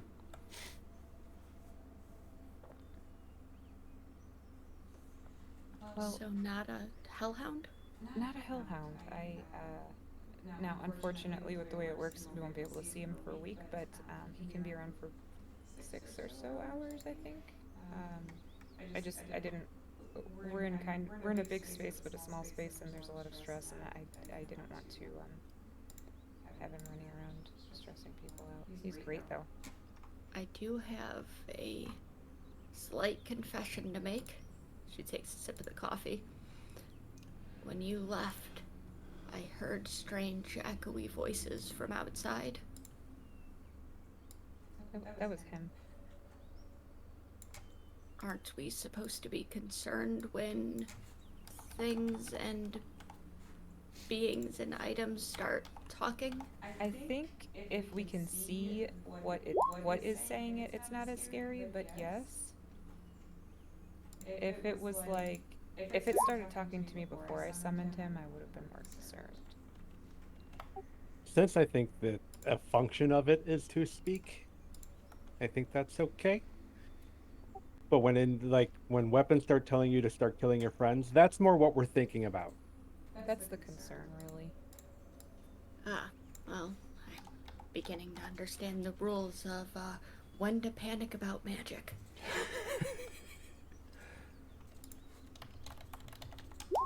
It's much Always. Yeah, exactly. It's a much smaller list to focus on when not to panic about magic. I would say that if it's going to force a wish spell upon you, or if something that should not be speaking to you speaks to you, especially weapons, that is when we start to have concern. No, none of my blades currently speak to me. That is I excellent news. only somewhat remember, I think, the sensation of it speaking to me. She fully does the air quotes before as well.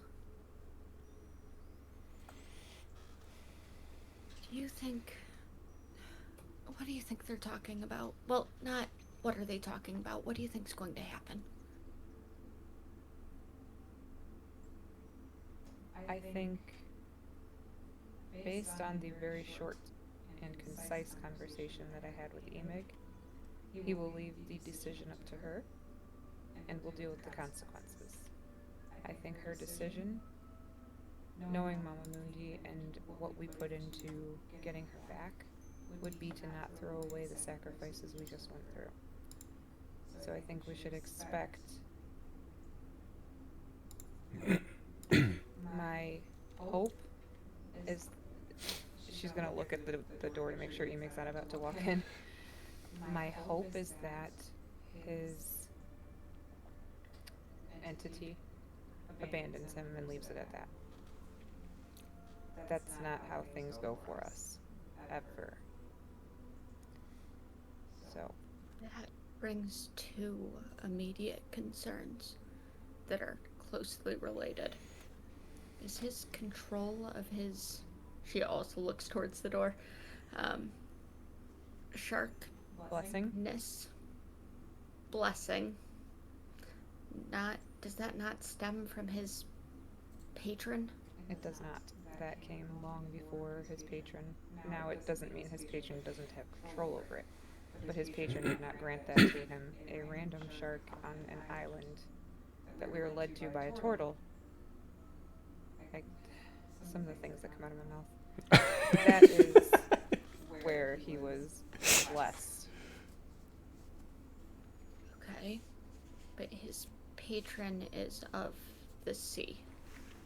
Correct, but so's the bitch queen, and she hasn't really had an opinion one way or another about Mama Mundi. His gift is of the sea. Again, so's the bitch queen. If it comes down to the bitch queen or a patron, I think the bitch queen's got it. He's followed her a lot longer than this entity. Okay.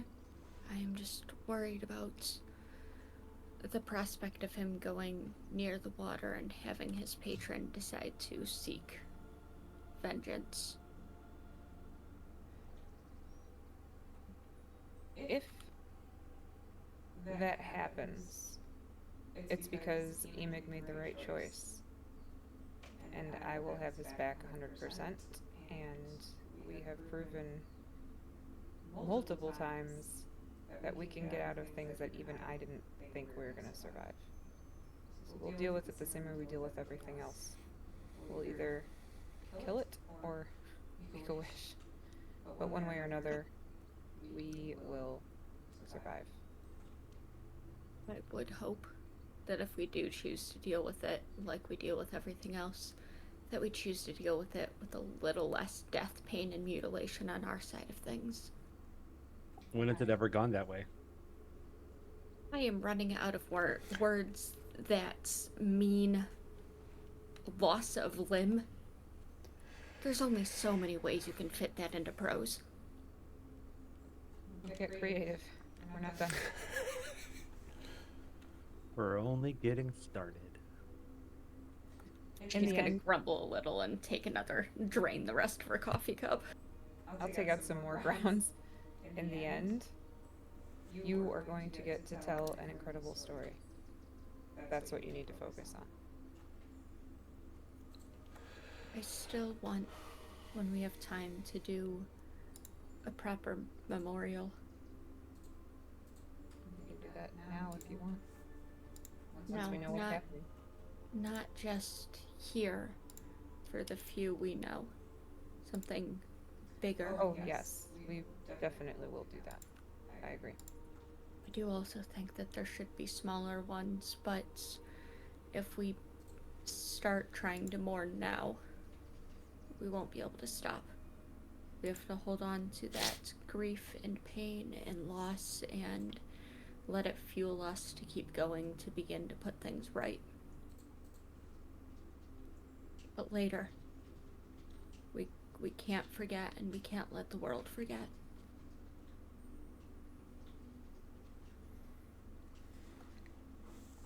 And she will go and make some more coffee and probably just lapse into quietness. I'd like to think that after a few minutes, Gartok comes back in, holding something in his hand. And Gartok, being Gartok, is probably going to go up to Sybil. Wait, 18 intelligence, not. What did you find? I found a limb. No.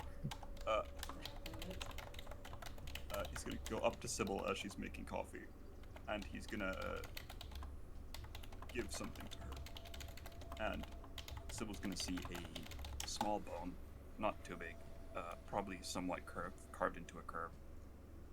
It has been resined, I believe is what you said, because I found some from the tree. Mm-hmm. Yeah, and on the side of it is a draconic rune with that's probably been blackened by ash. It's a necklace. She's gonna look at it, she'll take it, and turn it over in her hands. What is this? Yeah. Also, his eyes are facing straight forward. I've seen it before, it's no need to panic. A gift? Did you make this? Yes. So I have zero understanding of Draconic, but I know what he had described before. Would I recognize this symbol at all? Very long shot. Ooh, that's pretty. And terrifying. So much cooler than what I had in my thing. So do you speak Draconic? Nope. No? Okay. Yeah, you have no idea, like, what's scribed onto it, but it's done... It was all done very intentionally. It appears to just be, like, a shard of bone. kind of turned into a necklace with these runes carved into it, and it's been whittled, and then it's been covered over by this thin layer of what appears to be like an amber resin. It's beautiful, but I don't understand the writing on it.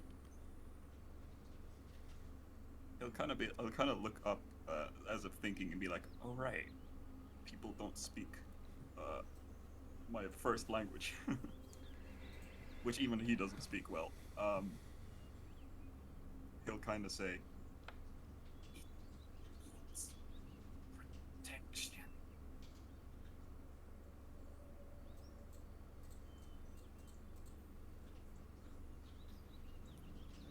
She'll nod a little bit, file that away, take a look at him, and kind of try and gauge his body language at the moment, because this is weird, un-Gartok-like behavior.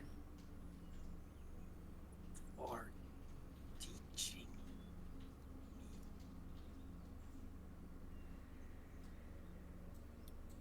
We all teach each other. Gartok, that's how we survive any of this. He's gonna shake his head, and he'll say, We need guides. Blood main lead. Ulrich bring life. You teach and tell.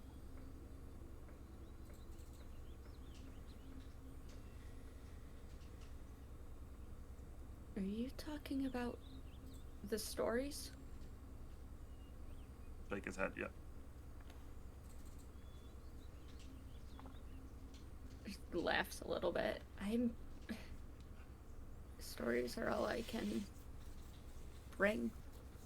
Sometimes it feels like they are freely given, though.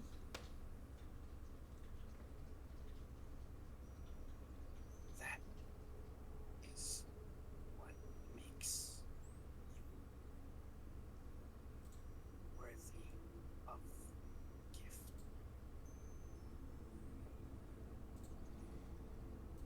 Tell and teach for nothing.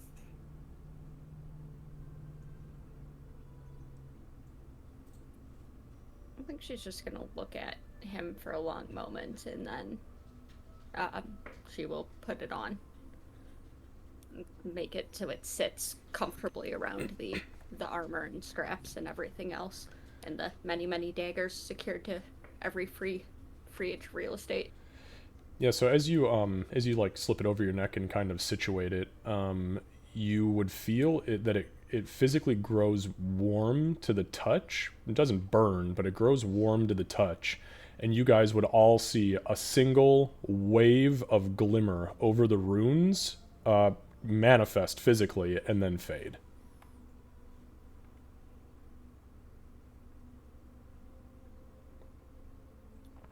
It's magic? Garthok's gonna look confused too, as if he didn't know.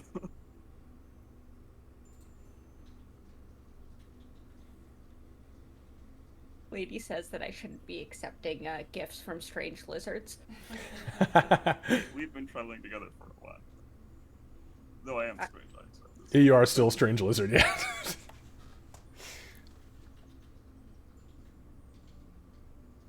Kisuki. And I think Garthok's gonna say, not sure. And then I think he'll quote Winnie and go, is it speaking? Well, I'm suddenly going to be pausing to make sure that the necklace isn't speaking or giving any weird intentions towards me. Yeah, I hope the necklace is cursed. Make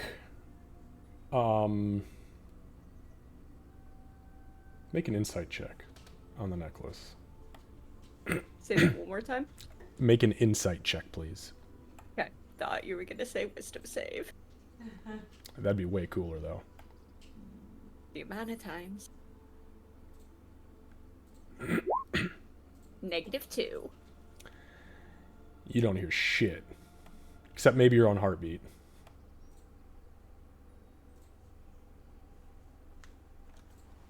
Okay, I am going to do this only because that was a -2 on the roll. It beats faintly, but no. It's not speaking as much.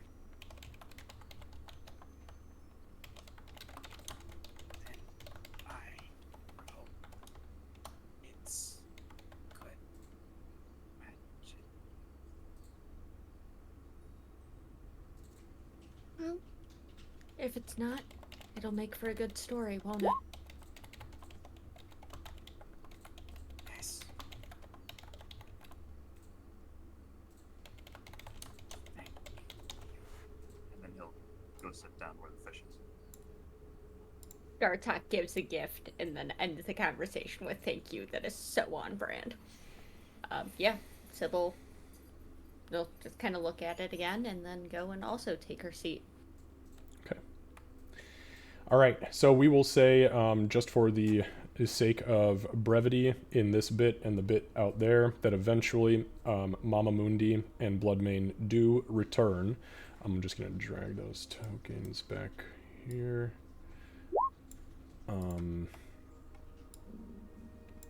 So the two of them do return, and because it is 2, we will go ahead and end here for today, and we will pick up next session with your follow-up, I'm sure follow-up conversation on how the mud bath went.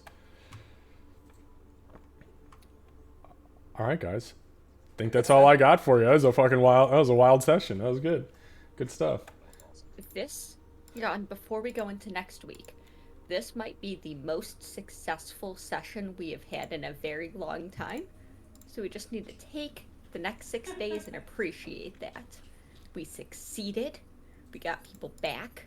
Sure, we melted our friend's heart, but then we brought them back. Still in sexy elephant form. Like, this was a successful week. Hell yeah. You got to take your wins Always while you next can. week.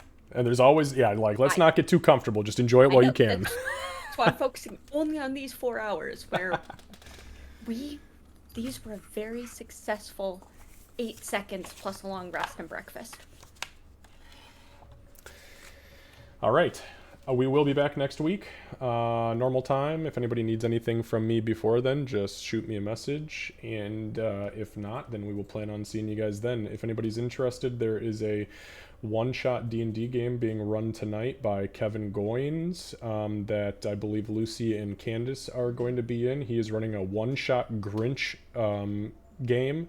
And most of their characters are playing wintry themed characters. I believe Candace is playing Rudy, the doe-headed centaur. She does have a massive cancerous growth on her nose that does glow red, but she'll be okay. Hopefully, maybe we'll see. All right, guys, take care. I appreciate y'all hanging out and being here, and we'll see you next week. Thanks, guys. Oh, yeah. Have a good one. Awesome. See ya. All right, see yas. All right, for our friends who are hanging out in the stream, thank you so much for joining us. I see you there, Torin. Torin, I know that you're playing tonight too, so you have a great time with that. I am going to go ahead and send the raid over to Toth Monra. And Toth Monra, it looks like he's actually streaming his podcast right now, but we'll send the love over there because the podcast, if I'm understanding correctly, is actually based all around Warhammer Online. And we had a suggestion last night from Tosh to join in on this, so we're gonna go ahead and send that love over. So we're gonna do the raid command, raid. All right, and like I said, so Candace will be on tonight with a lot of that group, and I will be observing from a distance and playing who knows what, but I will not be streaming tonight so that I do not step on Kevin's toes. So we'll see you guys tomorrow night, actually, then for D&D. We got Boundless Valor coming up, so take care. Thank you all so much, and we'll see you soon.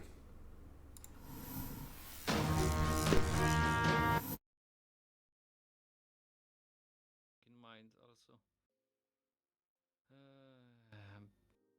about Pack leading. Yes. I gotta Please. step away for a few minutes. Mm-hmm.